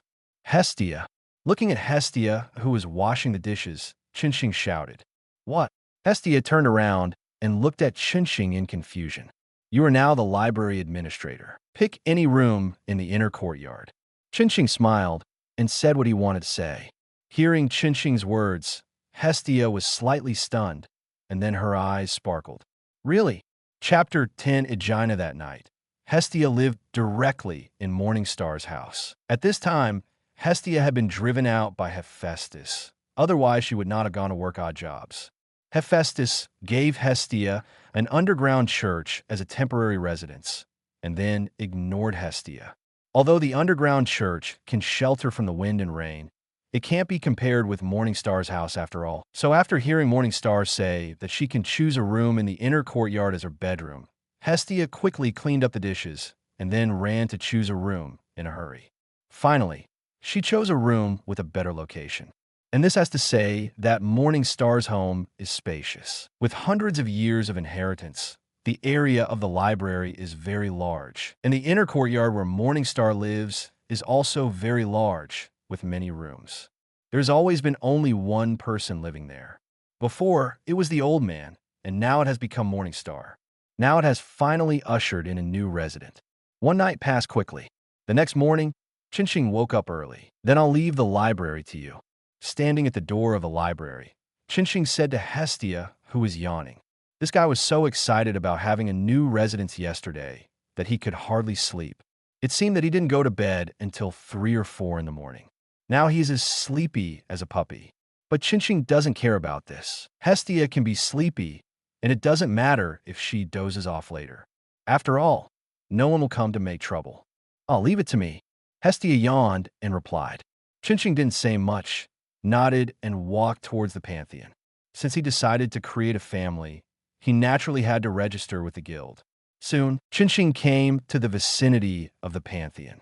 In an empty alley, Chinching explored around and found that there was no one, so he directly used the thought body and took the thought body to the Pantheon, guild headquarters, to register the family. A human staff member received Morningstar and Lucifer, the thought body transformed by Morningstar. The staff member handled the registration of Morningstar and his family very seriously. After the registration, the guild staff member asked Morningstar what he needed from the adventurer consultant. Is Aegina here? In response to the guild staff member's question, Morningstar directly named Aegina. After traveling to this world, Morningstar's temperament was very withdrawn. With the efforts of the old man, he gradually integrated into this world, but even so, he still didn't interact with people much. It was not until a month ago that he had a friend like Hestia. Morningstar naturally didn't want to contact a completely stranger in the future. So Morningstar's first choice was Aegina, the half-elf he knew. When the guild staff heard Morningstar's direct name, he was slightly startled. Obviously, he didn't expect things to develop like this. Okay, I'll go find Aegina now and ask her what she wants. After coming to his senses, the guild staff nodded to Morningstar and then left the small cubicle for the conversation. After watching the guild staff leave, Morningstar controlled the thought body to pretend to talk for a few words, and then let the thought body leave. On the other hand, the guild staff who registered Morningstar left the small cubicle and set out to look for Aegina in the guild. After a few minutes of searching, the guild staff found Aegina and told Aegina about Morningstar. Are you saying that an adventurer named me and asked me to be his adventurer consultant? After knowing the purpose of his colleague's visit, Aegina was obviously stunned. Well, this new adventurer is an elf. What do you mean? If he doesn't want to, I will reject him now. The guild staff nodded, summarized the situation of Morningstar in one sentence, and then asked Aina about her wishes. No. Since the other party specifically asked me to be an adventurer consultant, then I will naturally not refuse. After all, I don't have any new adventurers to be responsible for now. Hearing this, Aina hurriedly shook her head and agreed to this request. Okay, then follow me. The guild staff nodded, greeted Aina, and took Aina to the compartment. Soon the two came to the small compartment. But before coming here, Aina also took the time to get the intelligence information she prepared when she was an adventurer consultant. After coming here, without the introduction of colleagues, Aina saw and knew the existence of Morningstar at first sight. It was really that the existence of Morningstar was too dazzling. At the first glance, Aina's eyes could not be diverted. It was the first time she saw such a beautiful elf. No, it can't be said to be beautiful. After all, the person in front of her is a young man. If you want to say it, it should be handsome. It was the first time she saw such a handsome elf. Even Lady Lavilia seemed to be inferior to this appearance. Mr. Morningstar, this is Aegina. She has agreed to become your adventurer consultant. Next, she will hand over to you. The guild staff brought Aegina to Morningstar and said to Morningstar politely. After a simple explanation, he nodded to Morningstar and left here to do other things. You must be Morningstar. I am Aegina. Please teach me in the future. Aegina also came back to her senses at this time and stretched out her hand to Morningstar with a smile. I am Morningstar. Please teach me in the future, Miss Aegina. Morningstar also nodded, stretched out his hand, and shook Aegina's hand, and smiled back. Yeah, the two simply shook hands for a few seconds and then let go. Mr. Morningstar, let me ask you, how much do you know about the dungeon? After a brief introduction, Aina went straight into work mode, her expression serious. As for the question that Morningstar specifically asked her to be an adventurer consultant, Aina did not ask. I don't know anything at all. Looking at Aina, who was in the state of entering the state in seconds, Morningstar was slightly stunned, and then replied, I understand. In that case, let's start from the beginning. Aina heard the words and nodded in understanding. Chapter 11. Entering the dungeon again for the whole morning, Chinching did not leave the guild and was pulled by Aina to instill various intelligence information from the upper level. Although this information was of no use to Chinching, Chinching still wrote it down one by one. What if it can be used in the future? Seeing Chinching listening so seriously, Aina was very satisfied and taught more attentively. Teachers like students who listen carefully. Although Aina is not a teacher, the situation in front of her can be regarded as a teacher. Perhaps because of the time travel, Chinching has a good memory, which also makes it very easy for Chinching to accept Aina's teaching. In the morning, Aina directly talked about the entire upper-level intelligence. Mr. Chinching, you are really focused, and your memory is also very good. You actually wrote it all down. However, this is roughly the upper-level intelligence. As for some details, if Mr. Chinching wants to know, you can continue to come to me in the future. Facing Chinching, Aina said with a faint smile on her face. Chinching is the one that she has taken care of the least among the many new adventures she has led. In the past, she spent many days and was not necessarily able to put all the intelligence from the upper level into the heads of new adventurers. Only Chinching mastered all the intelligence information she prepared in just one morning. This situation made her feel happy and fulfilled. Well, thank you, Miss Aina. Chinching nodded and thanked her. You're welcome. I hope it helps you. Aina smiled and replied, and then asked Chinching, by the way, Mr. Chinching should enter the dungeon in the afternoon. Well, I will enter the dungeon in the afternoon. Chinching nodded slightly. Mr. Chinching looks very stable, so I won't say much. However, I hope Mr. Chinching can remember what I said. Aina nodded, then looked at Chinching with a serious expression and said in a serious tone. Hearing this, Chinching was slightly surprised, as if he had thought of something, and nodded to Aina, indicating that Aina could speak. Adventurers must never take risks. This famous saying from the world of Dikuo finally reached Chinching's ears at this moment, giving Chinching a special feeling. In response, Chinching just smiled and replied, I know. I always feel that Mr. Chinching will not listen to my advice. Looking at Chinching's back as he walked towards the Tower of Babel, Aina's expression was a little subtle. This was a feeling that inexplicably emerged in her heart. In fact, Aina's worry was indeed correct. Chinching really didn't think of listening to Aina's advice. Well, it's not that he didn't listen. Mainly, in Aina's mouth, Chinching was a new adventurer, so it was best to only move between the first and fifth floors, which were the safest floors for new adventurers. In fact, Aina even thought that new adventurers should move in the first 3 floors. And Chinching was going to the middle floor next. For Chinching, the middle floor was where he should fight. Staying in the upper level, Morningstar did not improve his favor at all. After all, grace is something that requires hard training to improve. Compared with hard training, fierce battles have better effects. The upper-level monsters are basically killed by one sword in the hands of Morningstar, and there is no way that Morningstar can get into a fierce battle. If you want a fierce battle, you can only find monsters with the same strength as Morningstar, that is LV2 monsters. So Morningstar's goal is the middle level. This was set at the beginning. After leaving the Pantheon, Morningstar quickly came to the Tower of Babel and entered the dungeon along the spiral staircase. As soon as he entered the dungeon, Morningstar directly entered the reincarnation I mode, manipulated gravity to make himself fly up, shuttled through the passage at the fastest speed, and rushed to the deeper floors. If Morningstar uses his feet to travel, he can come back directly after reaching the middle level without fighting. And using the reincarnation I mode, manipulating gravity to make himself fly quickly can save a lot of time. Using only gravity in the Samsara I mode will not consume too much of Chinching's physical strength. Gravity and repulsion are only the basic abilities of the Samsara I mode. As long as it is not a high-intensity control, such as using gravity to control the earth to fight. If it is just flying, the physical strength consumed is very small. Other things, such as the seeking of the way jade, consume more physical strength. With Chinching's current physique, Chinching will not use the seeking of the Wei Jade casually unless it is absolutely necessary. If you want to squander the seeking of the Wei Jade casually and use it as an ordinary means of combat, Chinching feels that you need to at least raise your grace level to LV3.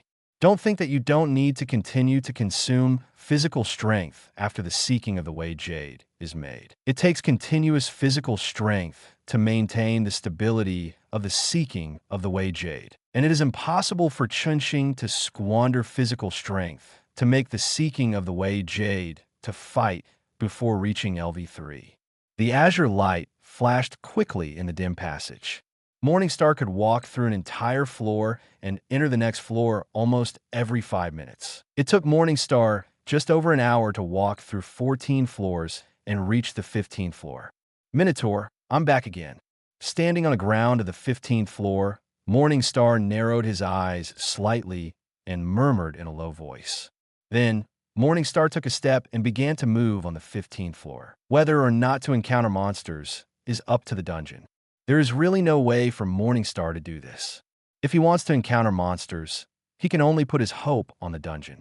Fortunately, the dungeon is very powerful. Just a few meters after Morningstar walked out, there was movement in the dungeon. There was movement on the wall, and the sound of cracking and breaking came from the wall. Morningstar looked in the direction of the sound. At this time, the wall of the passage had cracked lines. Every 2 seconds when Chinching's eyes fell there, the wall broke open and 3 Minotaur walked out. Compared with the 3 Minotaur he met yesterday, the Minotaur he met this time had no weapons in his hands. The hands of the 3 Minotaur were empty. Although the Minotaur had no weapons, Chinching would not pity these guys. The long sword at his waist was quickly unsheathed, and Chinching rushed out quickly. Buzz, Chapter 12. First battle with the Minotaur as a LV2 monster. The Minotaur is much more powerful than the LV1 monster, and it gives people a strong sense of oppression on the way. If it is an LV1 adventurer facing the charging Minotaur, most adventurers will be scared to death.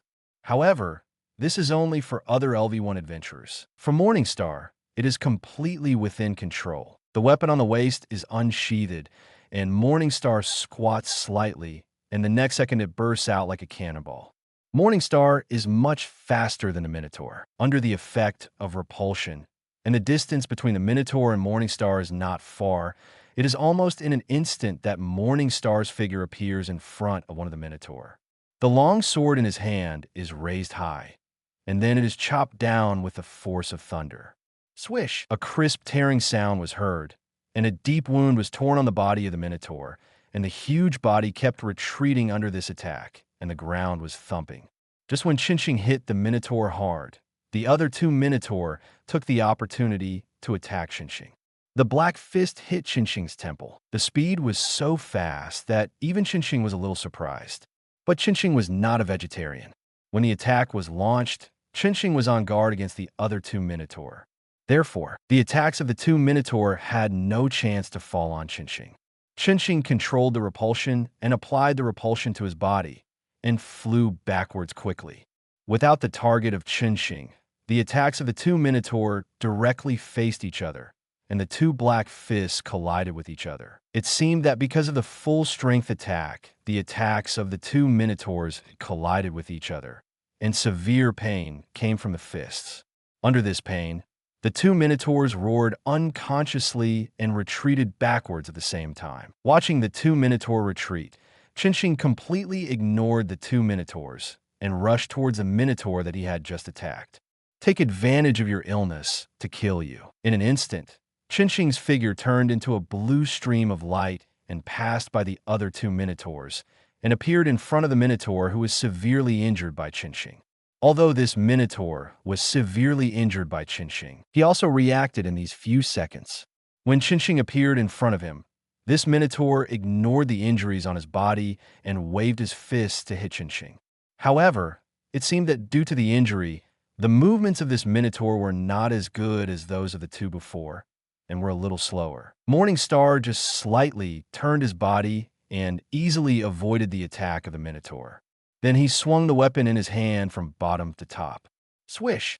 The clear, tearing sound sounded again, and scarlet blood rushed into the sky. This time, This Minotaur was not like before. The body, which had already been severely injured, reached its limit directly under the attack of Morningstar again. It cracked inch by inch, spreading from the center of the body to the surroundings, turning into ashes, leaving only a magic stone the size of a baby's fist falling from the air, landing on the ground with a crisp collision sound. Morningstar easily killed a Minotaur with just 2 moves. Although it seemed that there was no fierce battle, it was the result of Morningstar's full-strength attack. After killing this Minotaur, Morningstar did not stop at all, because the attacks of the 2 Minotaurs behind him had already bombarded. The body turned quickly, and the long sword in his hand quickly chopped out, blocking the attacks of the 2 Minotaurs. 2 shrill voices rang out, and the sound of bangs came for the ground again. That was the sound of the Minotaur stepping back. Both Minotaur covered their fists, blood flowed out of their fists, and the Minotaur kept roaring. The Minotaur's fist was very hard, but Morningstar's weapon was not bad either. It was a 3rd-level weapon, very sharp, at least enough to deal with monsters of the Minotaur's level, and could definitely tear the flesh of the Minotaur. The Minotaur was killed by Morningstar in 2 moves just now, which was also due to Morningstar's weapon. It is natural that you will only suffer when you use your flesh and blood to fight against a weapon that can tear flesh and blood. But Morningstar was not feeling well either. Although Morningstar was able to kill a Minotaur in 2 moves, it was because Morningstar was fast enough, attacked unexpectedly, severely injured the Minotaur with 1 move, and then made another move to make up for it. But now, Morningstar took the attacks of 2 Minotaurs whose strength was not much different from his own. Morningstar's blood and ki were also surging rapidly, and his body quickly moved backwards, and his feet drew 2 grooves on the ground. Although he was repelled, Chinching was not angry, but his eyes flashed with excitement. He needed such a battle. Only such a battle could quickly increase his grace value. With a flash of his figure, Chinching rushed out quickly. The 2 Minotaur on the opposite side saw this scene and roared towards Chinching. The battle broke out instantly. The fierce collision sound and the roar of the monsters echoed in the spacious passage and spread far and far. The 2 Minotaur were not attacked like the first one and were severely injured by 1 blow, and they were obviously prepared. Chinching did not use the Seeking Dao Jade like yesterday. Therefore, Chinching did not fight easily in this battle. The fierce battle lasted for more than 2 minutes before Chinching found an opportunity to kill one of the Minotaur. Chinching's strength can definitely crush a single Minotaur. Therefore, after one of the 2 Minotaur was killed by Morningstar, there was no other Minotaur to hold him back, so Morningstar quickly killed the remaining Minotaur. Chapter 13. Powerful Combat Talent. Weapon where after moving his neck and making a creaking sound, Chinching looked at the 3 magic stones on the ground and murmured in a low voice. As expected of an LV2 monster, it's really strong. But I'm also quite strong. It seems that I have a talent for fighting. After muttering to himself, a smile flashed in Chinching's eyes, and he spoke again. How could he not have a talent for fighting? Chinching has never been in contact with fighting in these years. He only started to officially get in touch with fighting yesterday, and today, with a small difference in strength, he was able to fight 3 against 1 and kill the 3 Minotaur. Although it was because of the advantage of the weapon, if Chinching performed very poorly in fighting, it would be impossible to kill the 3 Minotaur with the advantage of the weapon. Unlike yesterday, the monsters that Morningstar faced yesterday were all killed in seconds. Even when he encountered the Minotaur at the end, he did not engage in a head-on battle with the Minotaur because of the weapon. Instead, he directly used the Seeking Truth Jade in the Samsara Eye mode and killed the Minotaur in seconds. Today, it was a real fight. Many new adventurers were often panicked when they first came into contact with the dungeon when facing monsters weaker than themselves. Not like Morningstar. Go, keep up the good work. Sheathing the long sword, Morningstar muttered in a low voice, and then picked up the magic stone on the ground. After picking up the magic stone, Morningstar took a step and continued to walk along the passage. I don't know if there is any pattern, but the passage where Morningstar is now has no monsters since the 3 Minotaur just now. When Morningstar turned to the new passage, monsters appeared in the dungeon again and launched a siege against Morningstar. Looking at the Minotaur that appeared again, Chinching's mouth corners slightly raised. The long sword at his waist was unsheathed, and Qinshing's figure turned into a shadow and rushed out. The battle broke out instantly. For an entire afternoon, Qinshing was on the 15th floor. There was no way. The 15th floor was much larger than the previous floors, and Qinshing was not in a hurry, but just walked in the passage at a normal speed. In addition, he would encounter monsters from time to time. So after 3 hours, Qinshing did not find the passage to the next floor. However, this was not important to Qinshing. Today's harvest has made Qinshing very satisfied. In 3 hours, Qinshing experienced more than 20 battles of all sizes. The first time when the least monsters appeared was the three-headed Minotaur. The number of monsters that appeared later was more than the first time, and the most was as high as 7. Seven-headed Minotaur. For Qinshing at this stage, it is very dangerous. However, after the previous battles, Morningstar, who was very talented in combat, had improved his combat skills and combat experience, and the number of monsters he could deal with at one time was also increasing. Although the seven-headed Minotaur was a little difficult for Morningstar, after a hard fight, he still killed all the 7 Minotaur that besieged him.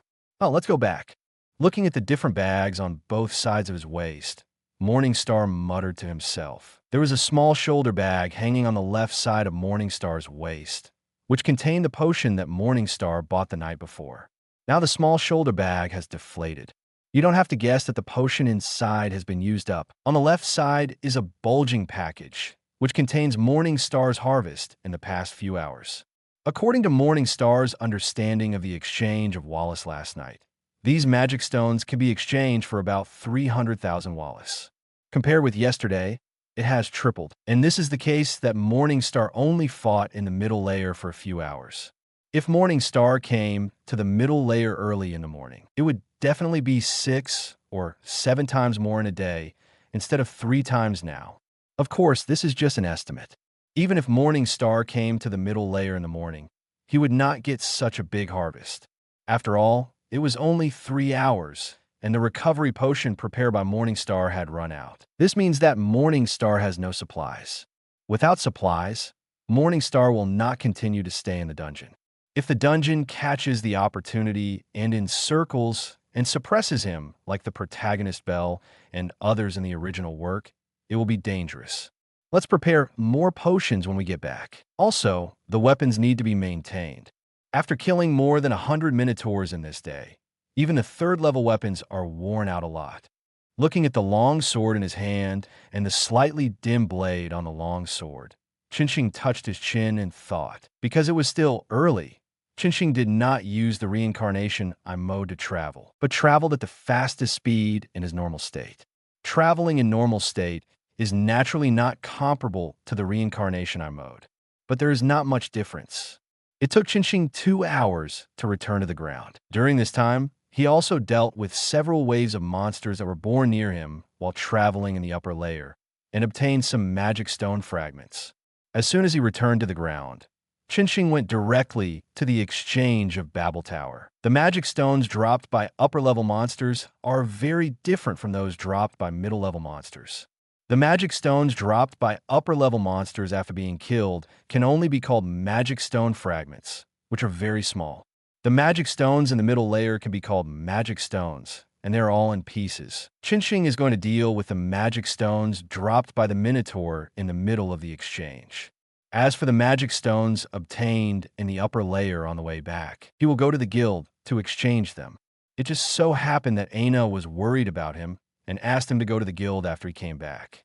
Qinshing walked out of the exchange and looked at the passbook in his hand with a strange expression. Although he had long guessed how those large families handled large amounts of family funds, Qinshing did not expect that it would be the same as in his previous life. The passbook and checks are exactly the same as in his previous life, except that there is no passbook card because there are no machines in this world. Shaking his head slightly, Qinshing did not waste too much time on this matter and walked towards the weapon shop he went to yesterday. Chapter 14. Terrible Grace Promotion. The equipment store where Qinshing bought the weapon was owned by the Hephaestus family, and the backing was the entire Hephaestus family, so they would also take on the task of weapon maintenance. Qinshing didn't know any forgers, so the best choice was to directly entrust the waiter of the equipment store to arrange it. Anyway, the Hephaestus family would not do anything to destroy their reputation. Weapon maintenance is really expensive. A third-level weapon requires 5,000 valis for one maintenance. 5,000 valis is enough for an ordinary resident of Oreo to live for a month.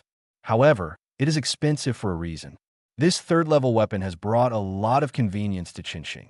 At least this weapon has half the credit for killing so many minotaurs today. Qinxing paid the deposit very quickly, and then left the weapon store and waited to pick it up tomorrow morning. Unlike higher-level weapons, the third-level weapons do not take too long to maintain, just one night. Unlike the Sword of Despair of Sword Princess Ace in the original book, it takes several days to maintain it once. After leaving the weapon shop, Qinxing left the Tower of Babel and headed towards the Pantheon. When Qinxing arrived at the Pantheon, he first exchanged the magic stone fragments dropped by the upper monsters, and then went to find Aegina. When Qinxing saw Aegina, Aegina was holding several materials. Seeing Qinxing appear, Aegina's eyes suddenly lit up, and then her eyes unconsciously scanned Qinxing's body back and forth. After seeing that Qinxing had some minor injuries, Aegina breathed a sigh of relief and smiled. "It's good that you're okay." "Yeah." In the Pantheon, Qinxing talked with Aegina for a few minutes and then left the Pantheon. The main topic of the conversation was Qinxing's adventure. Qinxing naturally couldn't tell Aegina about his running to the middle level. Otherwise, with Aegina's personality as the person in charge, she would definitely hold on to this matter. Qinxing didn't want to be preached. As for the intelligence on the middle level, Morningstar plans to proceed gradually, and after a few days, he will slowly ask Aegina about it with interest. Anyway, Morningstar will only act on the 15th to 17th floors in the next few days. The situation on these 3 floors is the same, and there is nothing for Morningstar to pay attention to. After leaving the Pantheon, Morningstar went directly back to the library. There were not many people in the library at this time, only a few, and it was very quiet. And Hestia was sitting behind the counter at this time, holding a thick book and reading it with relish. And this guy didn't notice Morningstar coming in. It wasn't until Morningstar tapped the counter with his fingers that Hestia noticed the existence of Morningstar. After seeing Morningstar, Hestia's eyes suddenly lit up. "Morningstar, you're back." "Well, I'm back. Thank you for your hard work." Morningstar nodded, and then walked towards the inner courtyard. Hestia also knew that now was not the time to communicate. Morningstar had just returned and was dirty. She probably needed to wash up, so she didn't call Morningstar. After watching Morningstar enter the inner courtyard, she retracted her gaze. And Morningstar, after entering his room in the inner courtyard, did exactly what Hestia thought. After taking off his equipment and weapons, he went into the bathroom to wash his dirty body due to the fierce battle. After taking a shower for more than 10 minutes, Morningstar put on his clothes and left the bathroom. He sat on the edge of the bed and renewed his grace. Morningstar LV1 Strength, H1 03 G2 65 Durability, H100 G2 78 Dexterity, H1 09 F3 05 Agility, H1 25 F3 12 Magic, I0 G 200 Magic Thought Body. Thought Body Clone can split out a clone that can transfer strength to Fight Skill Reincarnation I. Reincarnation I Mode Silver Wheel Reincarnation Explosion Gold Wheel Reincarnation Explosion. Looking at the updated Grace, Qinxing was slightly surprised. Because none of the ability values reached D, there was no upgrade option on the Grace paper. Ignore these, it's not important. The important thing is the change in ability values.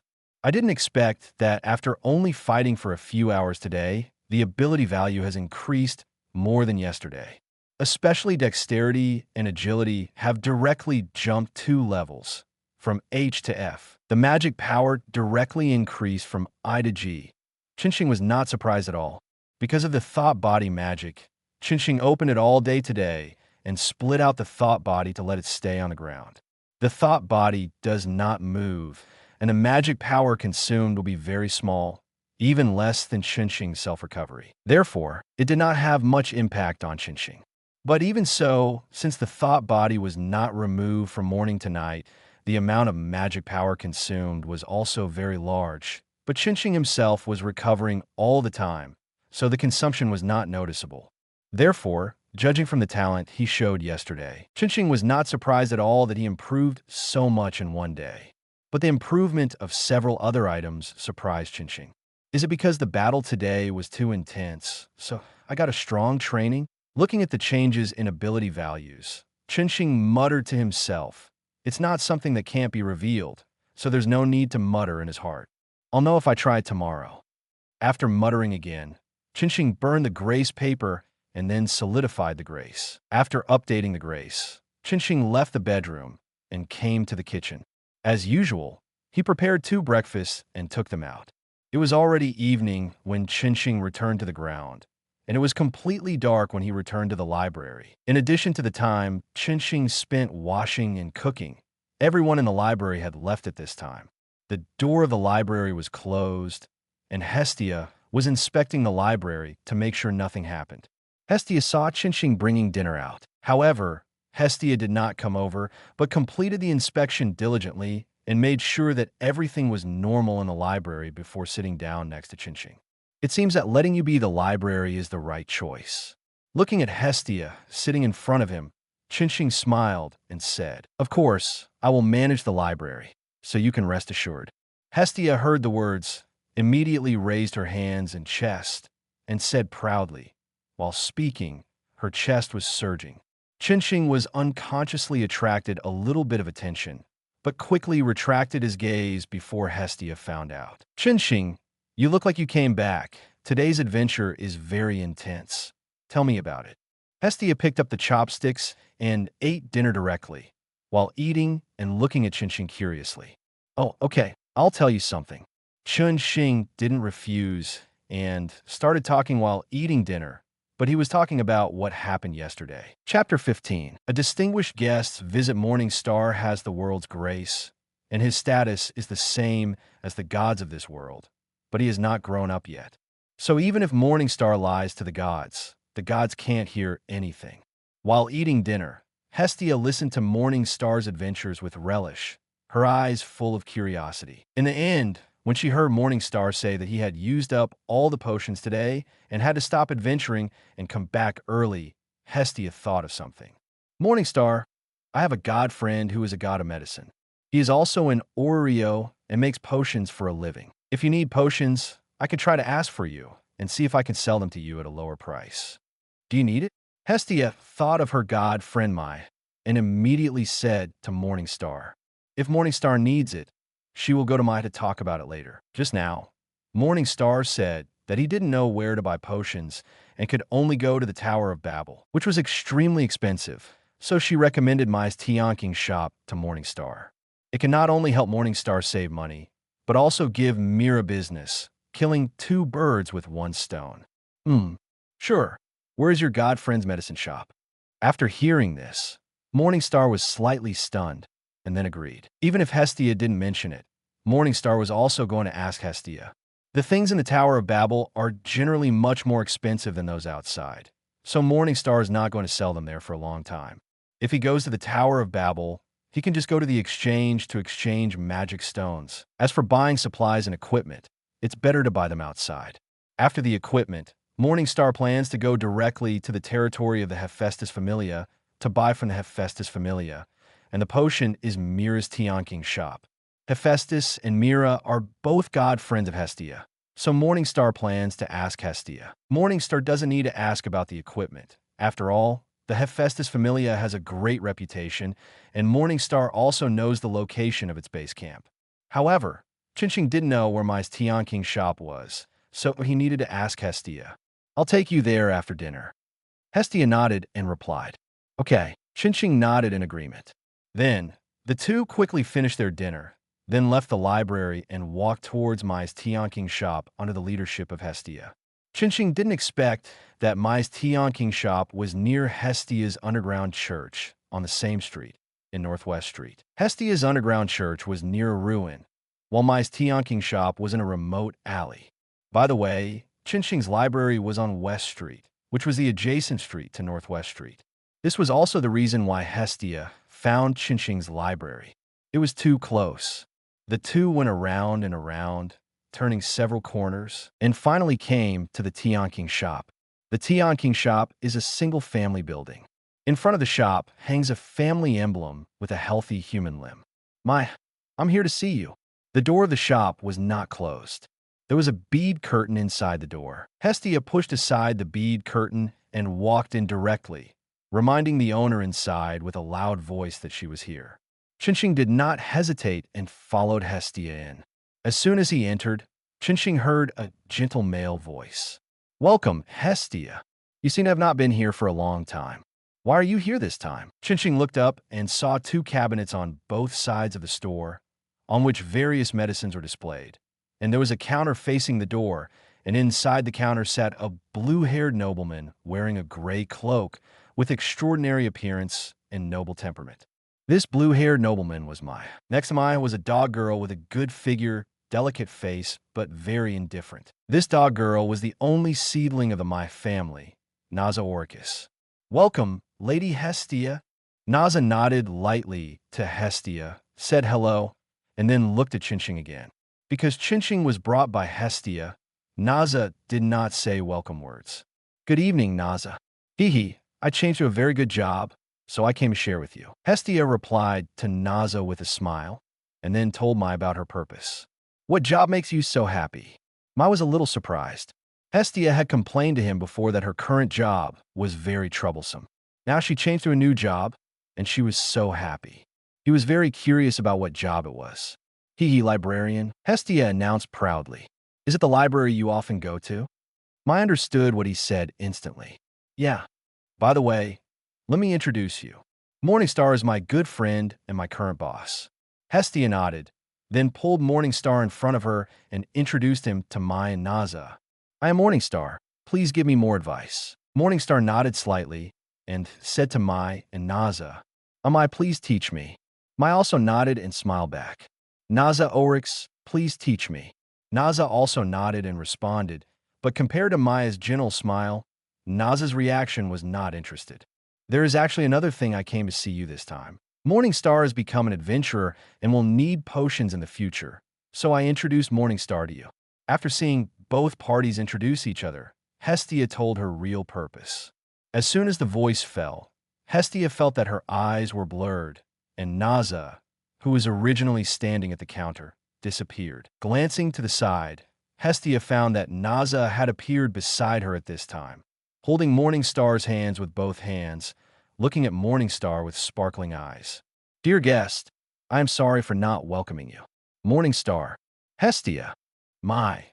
Chapter 16, Son of Light. Ryu, Morningstar, and Hestia did not stay in the Tianqing shop for too long.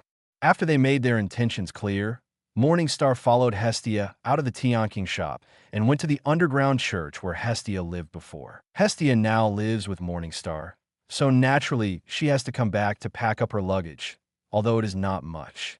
It is mainly some of Hestia's clothes. As for the others, Hestia does not need to bring them.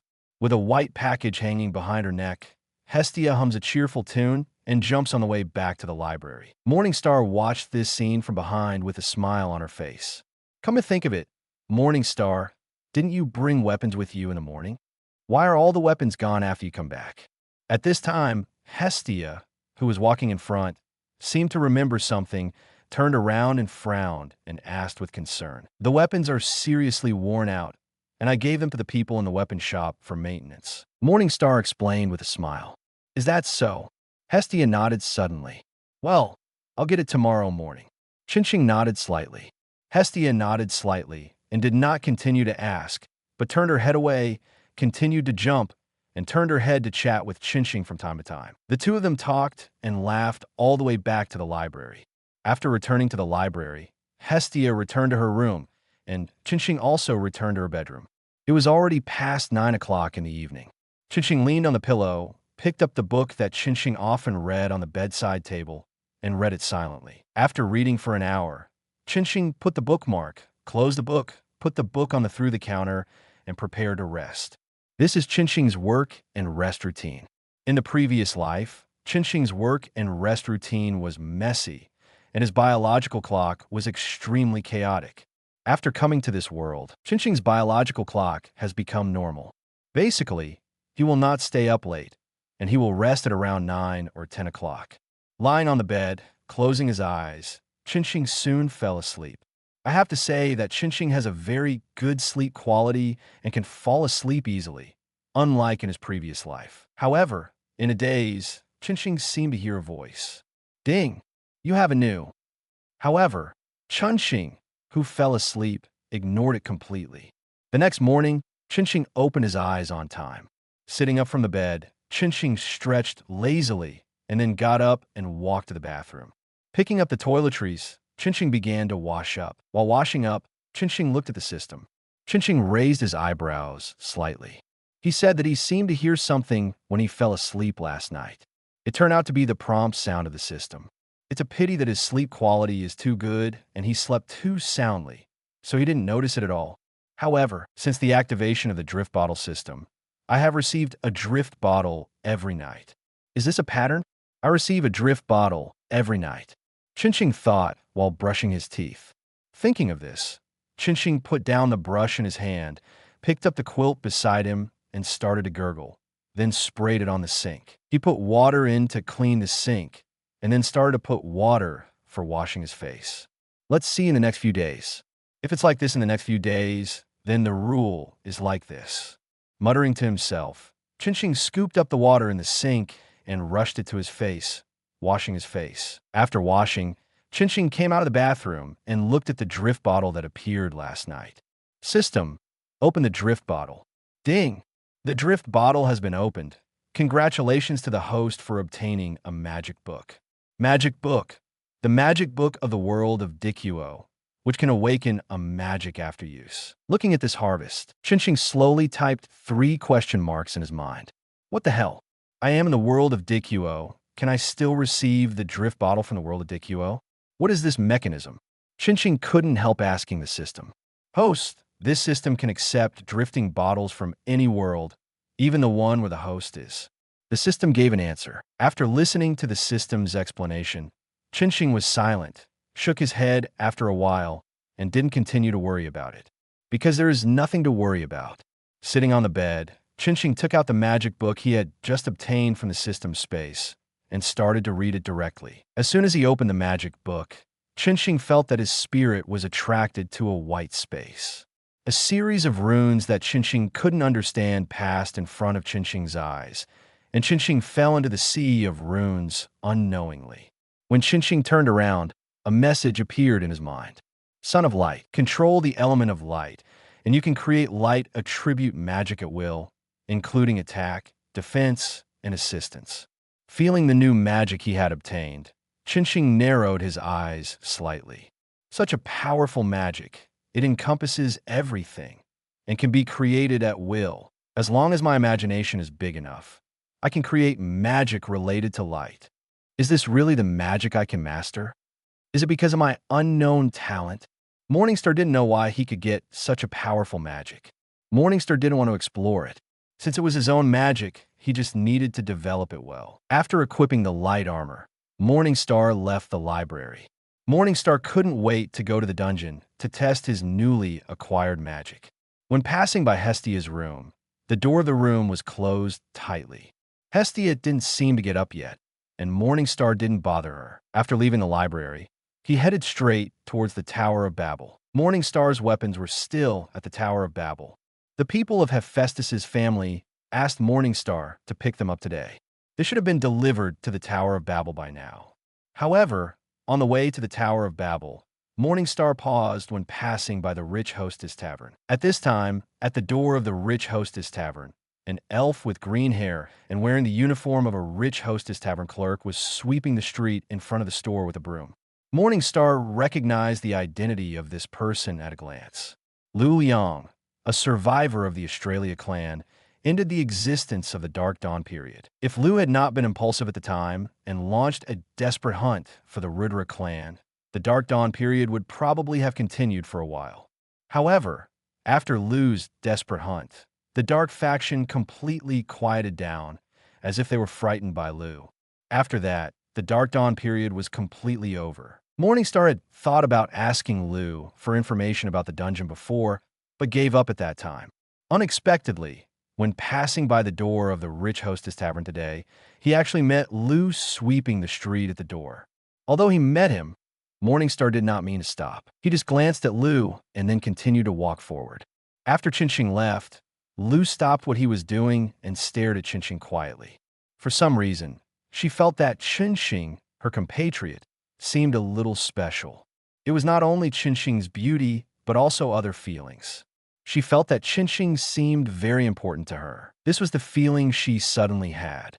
However, she didn't know why she had this feeling.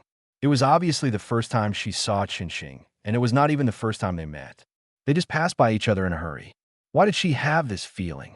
Lou didn't understand. After frowning and thinking for a while, Lou shook his head, temporarily suppressed this matter in his heart, and continued to sweep the floor.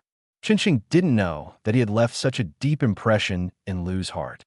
At this time, Chinching had already arrived at the Tower of Babel. After taking back his weapons from the shop of the Hephaestus family and paying the reward, Chinching went down the Tower of Babel, entered the dungeon, turned on the Samsara mode, and quickly flew towards the middle level. Chapter 17. Creating magic. It took more than an hour for Chinching to reach the 15th floor smoothly. As soon as he arrived at the 15th floor, Chinching was warmly welcomed by the dungeon. The first wave of monsters was the largest number yesterday, 7 Minotaur. Looking at this wave of monsters, Chinching's eyes flashed with a smile, and then he raised his hand, and a little light condensed in Chinching's hand. The Minotaur seemed to sense the danger, roaring one by one and rushing towards Chinching. However, not long after rushing out, the light gathered in Chinching's hand gathered into a ball of light, turned into a cannonball and fired at them. The speed was so fast that the Minotaur had no time to react. The 7 Minotaur was instantly pierced by countless balls of light, turned into a sieve, and turned into ashes one by one, leaving only the magic stone falling on the ground. Ding dong. Well, it's powerful, but it consumed 1/3 of my magic power at once. Looking at the destructive power caused by the light magic he had just created, Chinching couldn't be happy, and his mouth twitched, because Chinching felt that the magic just now had drained 1/3 of his magic power and mental power at once. The magic power of the earth is a general term for magic power and mental power that complement each other, but the power of magic mainly depends on mental power. The magician uses the magic power in his body as a guide, and then uses mental power to absorb the magic power from the outside world to increase his own magic power, so as to maximize the power of magic. Otherwise, with the pitiful magic power in the body of the magician who just obtained magic, he can't even release a single magic. When releasing magic, a magician with strong mental power can absorb more external magic power to increase his magic power and release more powerful magic. But this also consumes mental power. 7 Minotaur were killed instantly with 1 magic. Even if the firepower of magic is not LV3, it is the top level in LV2. And my magic power is just starting now. It is not very strong to begin with. It seems reasonable to consume so much at once.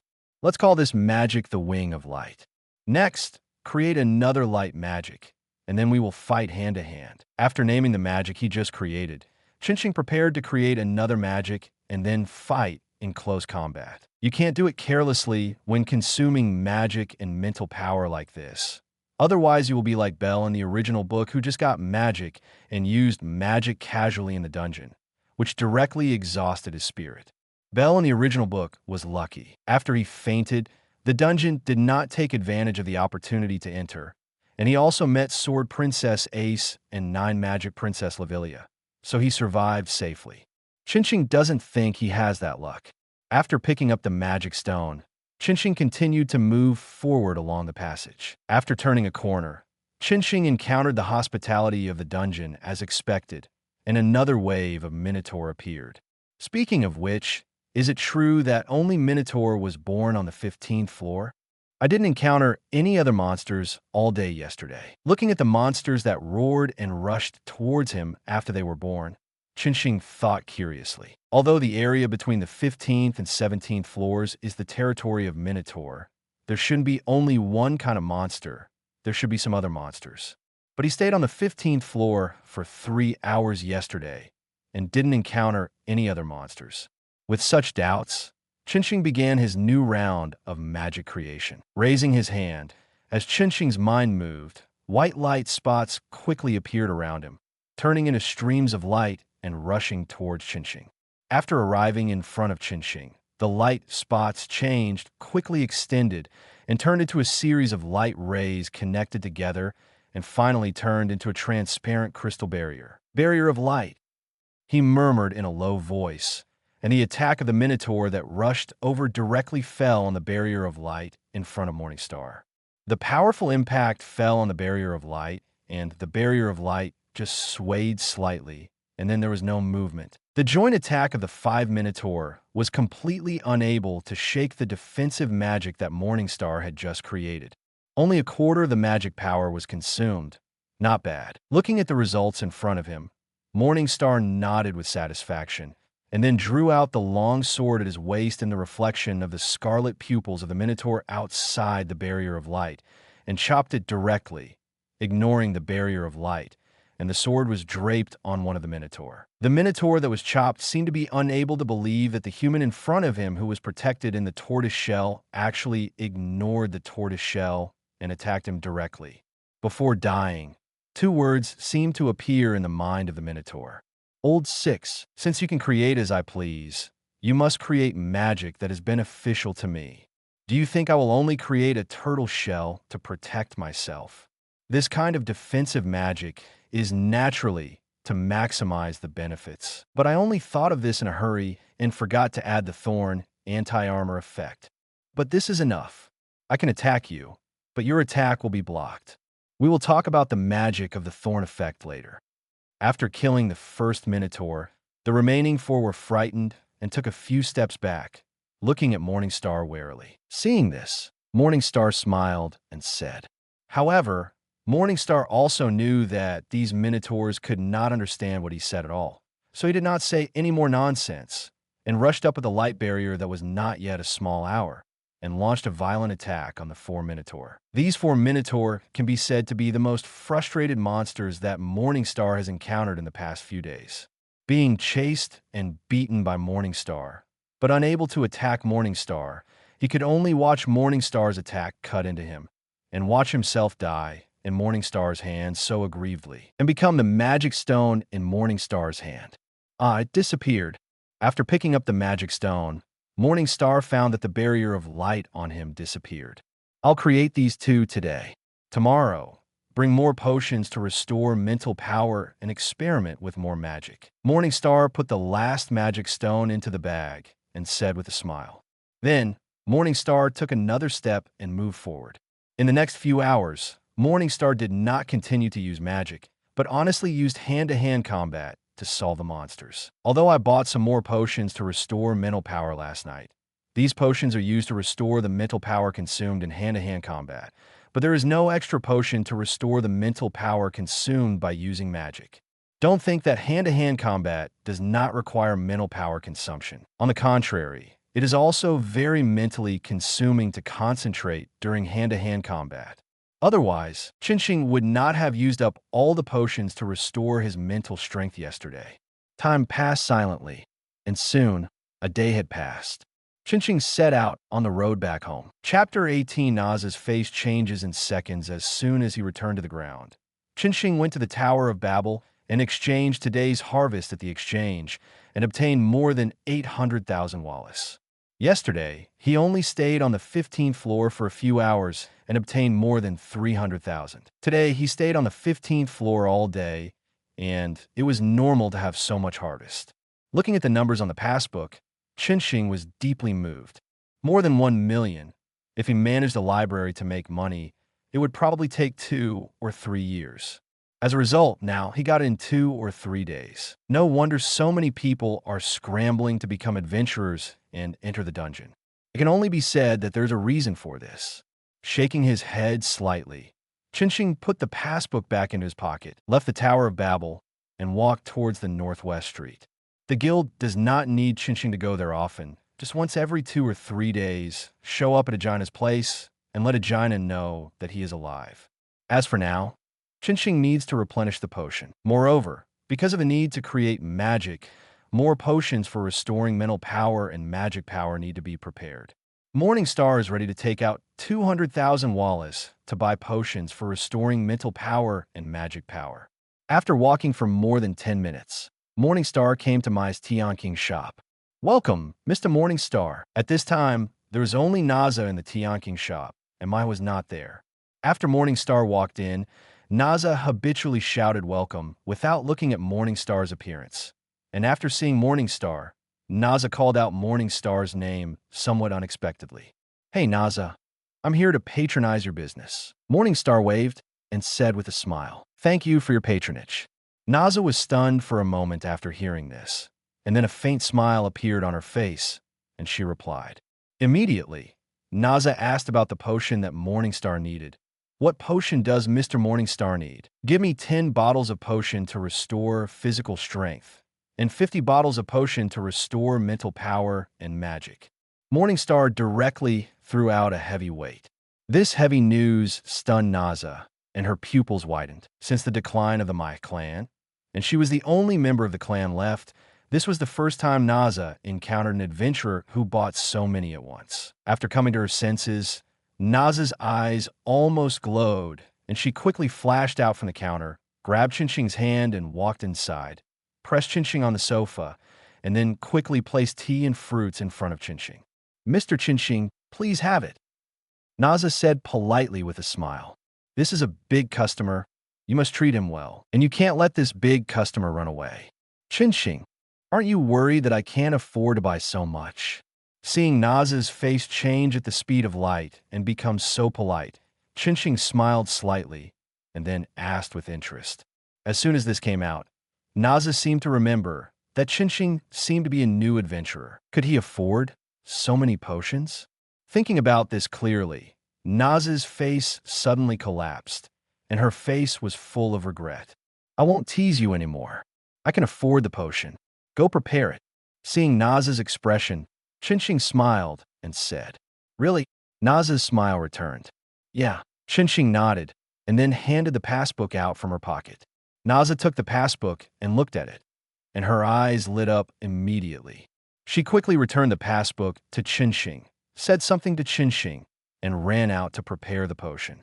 She didn't want to explore why Chinching, as a new adventurer, had so many Wallace. She only knew that she could make a lot of money today. Looking at Naza running out in a hurry, Chinching shook his head again and then picked up the fruit Naza prepared on the coffee table and started eating. Speaking of which, the Mai clan still owes a large debt to the Dean Cake clan. Because of the hypercision prosthesis on Naza, other members of the Mai clan also left the Mai clan for this reason. The large medium-sized clan declined because of this, and now only Naza is left. To be honest, Chinching admires Mai, giving up a bright future for a clan member, although it is unfair to other members. However, Mai did not force other clan members to stay and share the joys and sorrows with him, but let those members who could not accept it leave, and finally the entire clan was left with only one seedling. If it were Chinching, Chinching would also. Chinching didn't know if he could do it. After all, the education Chinching received in his previous life has always been positive. Although Chinching knew that he couldn't do it, if it really happened to someone around him, Chinching really couldn't guarantee that he would make the same choice as Mai. As the thought was flowing, Naza had already rushed back, holding a wooden box full of potions in her hand. "A total of 200,000 Wallace, Mr. Chinching." Naza put the prepared potion on the coffee table, put her hands in front of her, and said politely, "Huh, only 200,000. Chinching was a little surprised. He learned about the price of potions in the pharmacy in Tianqing shop last night. Even if there's a discount for Hestia, it should be more than 200,000. Mr. Chinching is a big customer, so naturally I have to give Mr. Chinching a discount. Please patronize Tianqing shop more often in the future, Mr. Chinching." Naza explained with a faint smile. "Really? Thank you very much. I will come to you when I need potions in the future." Chinching heard it, slightly understood, and was not surprised. He nodded and agreed to Naza's request. After chatting with Naza for a few words, Chinching paid the bill, don't ask how to pay with the passbook, and left Tianqing shop with the potion. Not long after Chinching left, Mai returned to Tianqing shop. Entering the shop, Mai found that Naza, who had always been expressionless, had a faint smile on her face, which surprised Mai. "Did you encounter any good things?" Mai walked over and asked gently. "Mr. Mai, don't you think there is something different in the store?" Naza said with a faint smile. Hearing this, Mai turned his head and glanced at the cabinets in the store. At this glance, Mai immediately understood. It seems that today's harvest is very good. Well, thanks to Mr. Chinxing. These potions were all purchased by Mr. Chinxing on the 8th floor. Naza nodded and replied with a faint smile. Morningstar, I didn't expect Mr. Morningstar to have such strong spending power. It seems that Hestia has brought us an incredible customer. When Mr. Morningstar comes to buy again in the future, please give him as much discount as possible. Mai was a little surprised that most of these potions were bought by Morningstar, but then he smiled and instructed Naza. Well, I've already done so. Naza nodded in response. Chapter 19 Weapon Maintenance. After leaving Tian King's shop, Chinxing did not return to the library, but went to the base camp of Hephaestus Familia. After stating his purpose, a member of Hephaestus Familia took Chinxing to a place. It is common for adventurers to come to the forger to maintain their weapons. So the members of Hephaestus Familia were not surprised by Chinxing's purpose and took Chinxing to the forger directly. The forger who received Chinxing was a dwarf uncle with a full beard and a very strong body. When Chinxing saw this dwarf uncle, he was sharpening a weapon and maintaining it. Hearing the footsteps of Chinxing and others, the dwarf uncle spoke without raising his head. The first level weapon maintenance is 1 million, and the second level weapon maintenance is 500,000. The third level weapon maintenance is 50,000. Put the weapon there and you can leave. The dwarf uncle pointed to a workbench not far from him and said. Chinxing heard it and left after putting the weapon on the workbench. It seems that there is no need to pay a deposit to maintain weapons here. But it is true that the Hephaestus family is large and powerful, and no one dares to make trouble. What Morningstar didn't know was that not long after Morningstar left, the weapon in the dwarf uncle's hand was maintained and walked to the workbench. Morningstar's weapon was placed on the workbench. After seeing Morningstar's weapon, the dwarf uncle's face became strange. Didn't I just maintain this sword last night? Why is it broken again? What did that guy do with this sword just now? The dwarf uncle said with a twitch at the corner of his mouth. He was very sure that he had just maintained the long sword in front of him last night. When it was delivered last night, the weapon was worn out a lot. After he maintained it, he gave it to the people of the family to send back to the Tower of Babel. I didn't expect to see this long sword again today. Moreover, compared with last night, the wear of this sword today is more serious. He saw at first glance that this long sword must have experienced a very fierce battle. Otherwise, it would not be worn to this extent. However, although he was very puzzled about the experience of this long sword, the dwarf uncle was only slightly surprised and did not care too much. He picked up the long sword and returned to the previous position to start maintaining the long sword. Not long after starting the maintenance, a figure walked in. "Uncle Buck, where are the materials I want?" The figure shouted loudly to the dwarf uncle as soon as he entered the door. "It's there, go get it yourself." The dwarf uncle, that is, the dwarf named Buck, replied without raising his head. "Thank you." After hearing this voice, he walked towards the wall and took a piece of metal ore from a wall cabinet. However, after getting the metal ore, the figure did not leave, but walked to Uncle Buck's side. "Huh? Didn't you just maintain this weapon yesterday? Why is it worn out again, and even worse than yesterday?" The figure came to the dwarf named Buck, leaned over, and took a look and said in surprise, "Who knows? However, the user of this sword really cherishes this sword. Although it is severely worn, it can be seen that the user did not recklessly fight during the battle, but was very careful and did not let the sword be hit too hard. Even so, the sword is still worn to this extent. I don't know how many battles the owner of this sword has experienced today." Uncle Buck shook his head and said that although the long sword was severely worn, as a senior forger, he could still see these. That's right, you can tell at a glance that it has experienced many fierce battles. However, I haven't seen someone who cherishes weapons so much for a long time. "Uncle Buck, let me take care of this sword. When this sword is sent here for maintenance in the future, you can have someone send it to me." The figure nodded in agreement, but then made a request. Tsubaki, haven't you been improving your forging skills? How do you have time to maintain your weapons? Uncle Buck heard this and immediately raised his head and looked at the person in surprise. Red bell-bottom pants, white short-sleeved kimono, brown-black skin, a black-eye mask on his face, long black hair tied into a ponytail, and scarlet pupils piercing. The person who came was Tsubaki Kobrand, the leader of the Hephaestus clan and the first master craftsman of Orio. Well, I haven't met someone who cherishes weapons for a long time, so I want to get in touch with him. Facing the inquiry of his colleagues, Tsubaki smiled and said that any forger would like this kind of adventurer who cherishes weapons. Okay, if this sword is sent back again in the future, I will have someone send it to you. Uncle Buck heard this and nodded and agreed to Tsubaki's request without further questioning. Well, thank you, Uncle Buck. Then I'll go back first. After hearing the agreement of his colleagues, Tsubaki nodded and thanked him, and then turned and left here. Buck nodded, then lowered his head and continued his work. If Morningstar knew that he didn't want his weapon to be worn out too much, and tried to ensure that his weapon would not be damaged before he returned to the ground, and paid special attention to the collision of the weapon, I wonder what he would think. However, Morningstar didn't know. After leaving the Hephaestus clan base camp, Morningstar walked back to the library. It was a little late today, and the library was closed. Hestia didn't seem to be in the library either, as if she had gone out. Morningstar didn't look for her either. After all, Hestia had her own life. Now that she was off work, she could go wherever she wanted, and he couldn't control her. I just don't know where Hestia went at this time.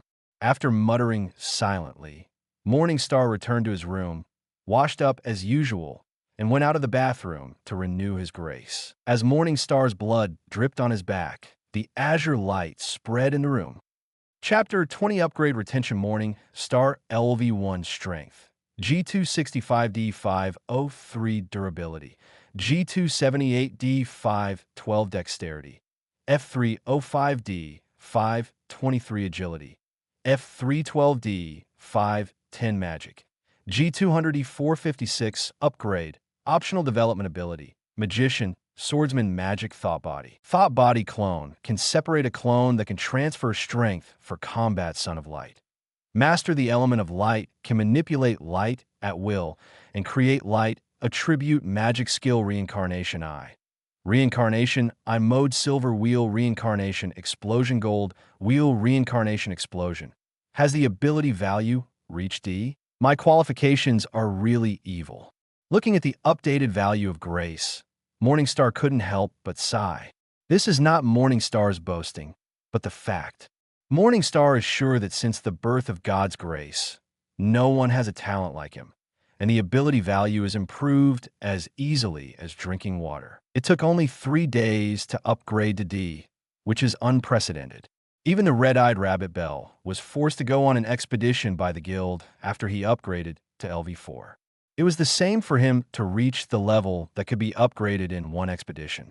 After all, even Bell did it in one expedition. But it took him only 3 days to do it. Bell was still a little worse than him. Immediately, Morningstar looked at the sacred text below the ability value.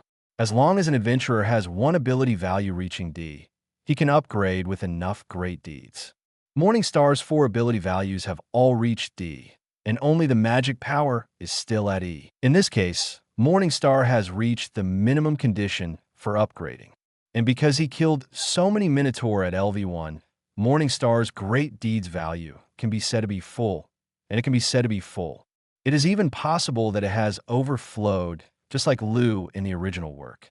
Of course, this is just a sincere guess. However, although it is possible to upgrade, Morningstar will not upgrade just like that. If he upgrades like this, he will only be an ordinary adventurer, even if he upgrades. Powerful adventurers basically need to have one ability value reach S before they choose to upgrade.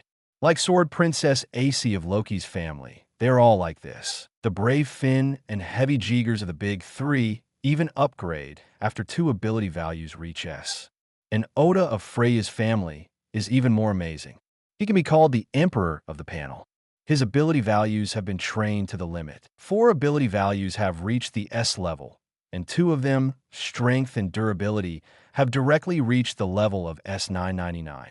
The other 2, dexterity, and agility, have also reached S991 and S989 respectively. Only the magic value slightly held back, reaching only D. Morningstar benchmarked himself against these powerful adventurers. Even more, Morningstar wanted to surpass them. With his own talent, even if he couldn't break the limit like Bell in the original work and reach the level of double S or triple S, he had to train all 5 ability values to S999. Otherwise, he would be ashamed of his talent. After burning the grace paper, Chinching solidified the updated grace, then put on his clothes, left the room, and walked towards the kitchen. Because Hestia was not there, Chinching only prepared his own dinner. After a simple dinner, Chinching, who had nothing to do, returned to his room to create magic. Because he was in his room, Chinching did not create offensive magic, but chose to develop defensive and auxiliary light magic. Chinching's imagination is not special, but he read a lot of novels in his previous life, so he still has some imagination. In just 1 hour, Chinching created 10 magics, 5 defensive ones and 5 auxiliary ones. A total of 10 bottles of potions for restoring mental power were consumed. Let's stop here today. Rubbing his forehead and feeling the tingling sensation in his brain, Chinching muttered silently. Although there is a potion to restore magic and mental power, it is still a bit difficult to approach mental exhaustion several times in an hour. The brain has given a warning. If it continues, it will really be mentally exhausted. Chinching doesn't want to be mentally exhausted. Rubbing his forehead and leaving the bedroom, Chinching took a glass of water in the kitchen. When passing by Hestia's room, Chinching knocked gently, but there was no response for a long time. Then he gently pushed the door and found that it was actually open. The room was dark. Chinching turned on the magic stone lamp. The room was empty and there was no sign of Hestia. Hestia, this guy, hasn't come back yet so late? Looking at the empty room, Chinching frowned slightly. It's so late, it's not good for a girl to be outside. I forgot that Hestia is a goddess. There's no need to worry. Everything, it would be strange if I didn't worry. After the gods descended to the world, except for some special gods, they're basically powerless guys. The same is true for Hestia. It's so late, and she hasn't come back yet, so I'd better go find her. After muttering to himself for a few words, Chinching decided to go out to find Hestia. As his first friend in this world, Hestia still has a heavy weight in Chinching's heart. Forget it before. Now Hestia lives with him, and Chinching will still worry if she doesn't come back so late at night. After leaving the library, Chinching began to think about where Hestia would go. Mai's Tianking's shop, then the base camp of the Hephaestus clan, and then the underground church. After that is the residence of the Jinyu Lei clan, but he doesn't know where that place is. In addition, the most likely place is the tavern near Northwest Street. After thinking silently for a while, Chinching decided on the order of search and walked towards the dark street. Chapter 21. Cultural Invasion. Sneaky figures, eh? Hestia, didn't you go back? At the Tianking's shop, Mai was very surprised when he heard what Chinching said. He already knew that Hestia was living near the library. Hearing that Hestia hadn't gone back so late, he was a little worried. It was already past 10 o'clock in the evening, and he was really worried that something might happen to Hestia. I'll go with you to look for her. Mai, who was worried about Hestia, got up and wanted to go with Chinching to find Hestia. Hestia has a friend named Jianyule. I don't know where his residence is. Do you know Mai? Chinching nodded and asked. I know where it is. I'll go to Jianyule to have a look. Mai nodded to show that he knew, and then offered to go there to look for it. Then I'll leave it to you. I'll go to the Hephaestus family to have a look. Chinching nodded and thanked him. Okay, let's split up. Mai nodded slightly, and then took Naza and Chinching out of the store. It was so late, the store was naturally not open, and there was no need to close the store. After the three left the store, they split up. Mai and Naza went to the Jinyu Lei clan, while Chinching rushed to the Hephaestus clan. Soon Chinching came to the Hephaestus clan. Lady Hestia? I've been here. I remember that Lady Hestia left with Lady Hephaestus 2 hours ago. I don't know where they went. At the Hephaestus clan base camp, Chinching asked the guards of the Hephaestus clan, and the guards immediately told Chinching what they knew. Hearing that Hestia left with Hephaestus, Chinching breathed a sigh of relief. Immediately, Chinching was curious. These two people ran out so late. Where did they go? An answer instantly emerged in Chinching's mind. Tavern according to Chinching's understanding of Hestia. Hestia would come out at night, probably just to drink. In the original book, Hestia went out to drink with Maya at night and complained about the protagonist Belle's lack of understanding of romance. Other than that, Chinching couldn't think of what the two of them were doing outside at night. After pondering for a moment, Chinching took a step and looked for taverns in the 3 streets of Northeast Street, North Street, and Northwest Street. As for why he was looking for 3 streets, it was because the Hephaestus family was in Northeast Street, and the two were likely to drink in a nearby tavern. And then it was Northwest Street, because there were the most taverns in Northwest Street. As for North Street, well, it was just passing by. From Northeast Street to Northwest Street, it was across North Street. If Chinching wanted to come to Northwest Street, he naturally had to pass by North Street and search for it. Did I guess wrong? Chinching walked slowly on the dim street, frowning slightly. 2 hours have passed since the search for Hestia began. Morningstar has searched both streets, but couldn't find Hestia and Hephaestus. Let's go back and take a look. Since he couldn't find the two, he decided to go back and take a look. Maybe Hestia has returned to the library. Do what you want to do. Morningstar walked towards West Street, where the library is located. However, on the way back to the library, Morningstar passed by the largest tavern on West Street, the Rich Hostess Tavern. During this time, the Rich Hostess Tavern was still very lively, and all kinds of noisy sound were constantly coming from it. Morningstar paused, hesitated for a moment, and then walked in. I have found many taverns, and now I pass by the Rich Hostess Tavern, so I will go in and take a look. Maybe Hestia and Hephaestus are here. After all, the Rich Hostess Tavern is quite famous in Oreo. The Hostess of Plenty is very big. After entering the tavern, Morningstar began to walk around the tavern, looking for Hestia and Hephaestus. However, it was obvious that Morningstar's luck was not good. Morningstar walked around the entire tavern, but did not see Hestia and Hephaestus. Elf boy, didn't you find the person you were looking for? Just when Morningstar was disappointed, a voice came over. It was the proprietress in the bar, Aunt Mia, the owner of the Hostess of Plenty, a retired member of Freya's family, a dwarf with a level of LV6. However, although she was called a dwarf, Aunt Mia's height was about 1.8 meters. Because of this height, Aunt Mia was often complained by others. Even the heavy jiggers of Loki's family complained about Aunt Mia's unscientific height. Forget about mixed blood. How can a pure-blooded dwarf grow so tall? Morningstar was not surprised by Aunt Mia's words. As soon as he came in, he looked like he was looking for someone, so the clerk of the Rich Hostess Tavern didn't come to disturb him. I didn't find it. Chinching nodded to Aunt Mia and replied, Really? That's a pity. Since you're here, do you want to taste some delicious food? Aunt Mia said with a smile after hearing Chinching's answer. As soon as these words came out, Chinching's body froze. Good guy. Since you're here, this is one of the 4 famous quotes in the country where I lived in my previous life. I didn't expect to hear it in this world. Has Chinese culture invaded the other world at this time? What's wrong? Aunt Mia noticed Chinching's reaction at the first time and asked with a frown. What's wrong with this elf boy? Why did he freeze directly after just saying one sentence? There's nothing special about what I said just now, right? It's okay. Help me pack a barbecue. After coming to his senses, Chinching shook his head and said, Since we are here, let's spend some money here today. Take away a portion of barbecue. A large portion. Aunt Mia shouted loudly towards the kitchen after hearing what Chinching said. Hearing this, Chinching's eyes twitched slightly. Young people should eat more, Aunt Mia said with a smile. What can Chinching do? He is treated as the protagonist. What else can he say? The treatment of Belle in the original book. The kitchen did not let Chinching wait for long, and soon someone came out with a large oil paper bag. And it was a familiar and unfamiliar existence to Chinching, a compatriot in this life. Here, Lou handed the large portion of barbecue in his hand to Chinching expressionlessly. Thank you. Chinching reached out to take it, nodded, thanked Aunt Mia, and then went to pay the bill, and then left the Rich Hostess Tavern directly.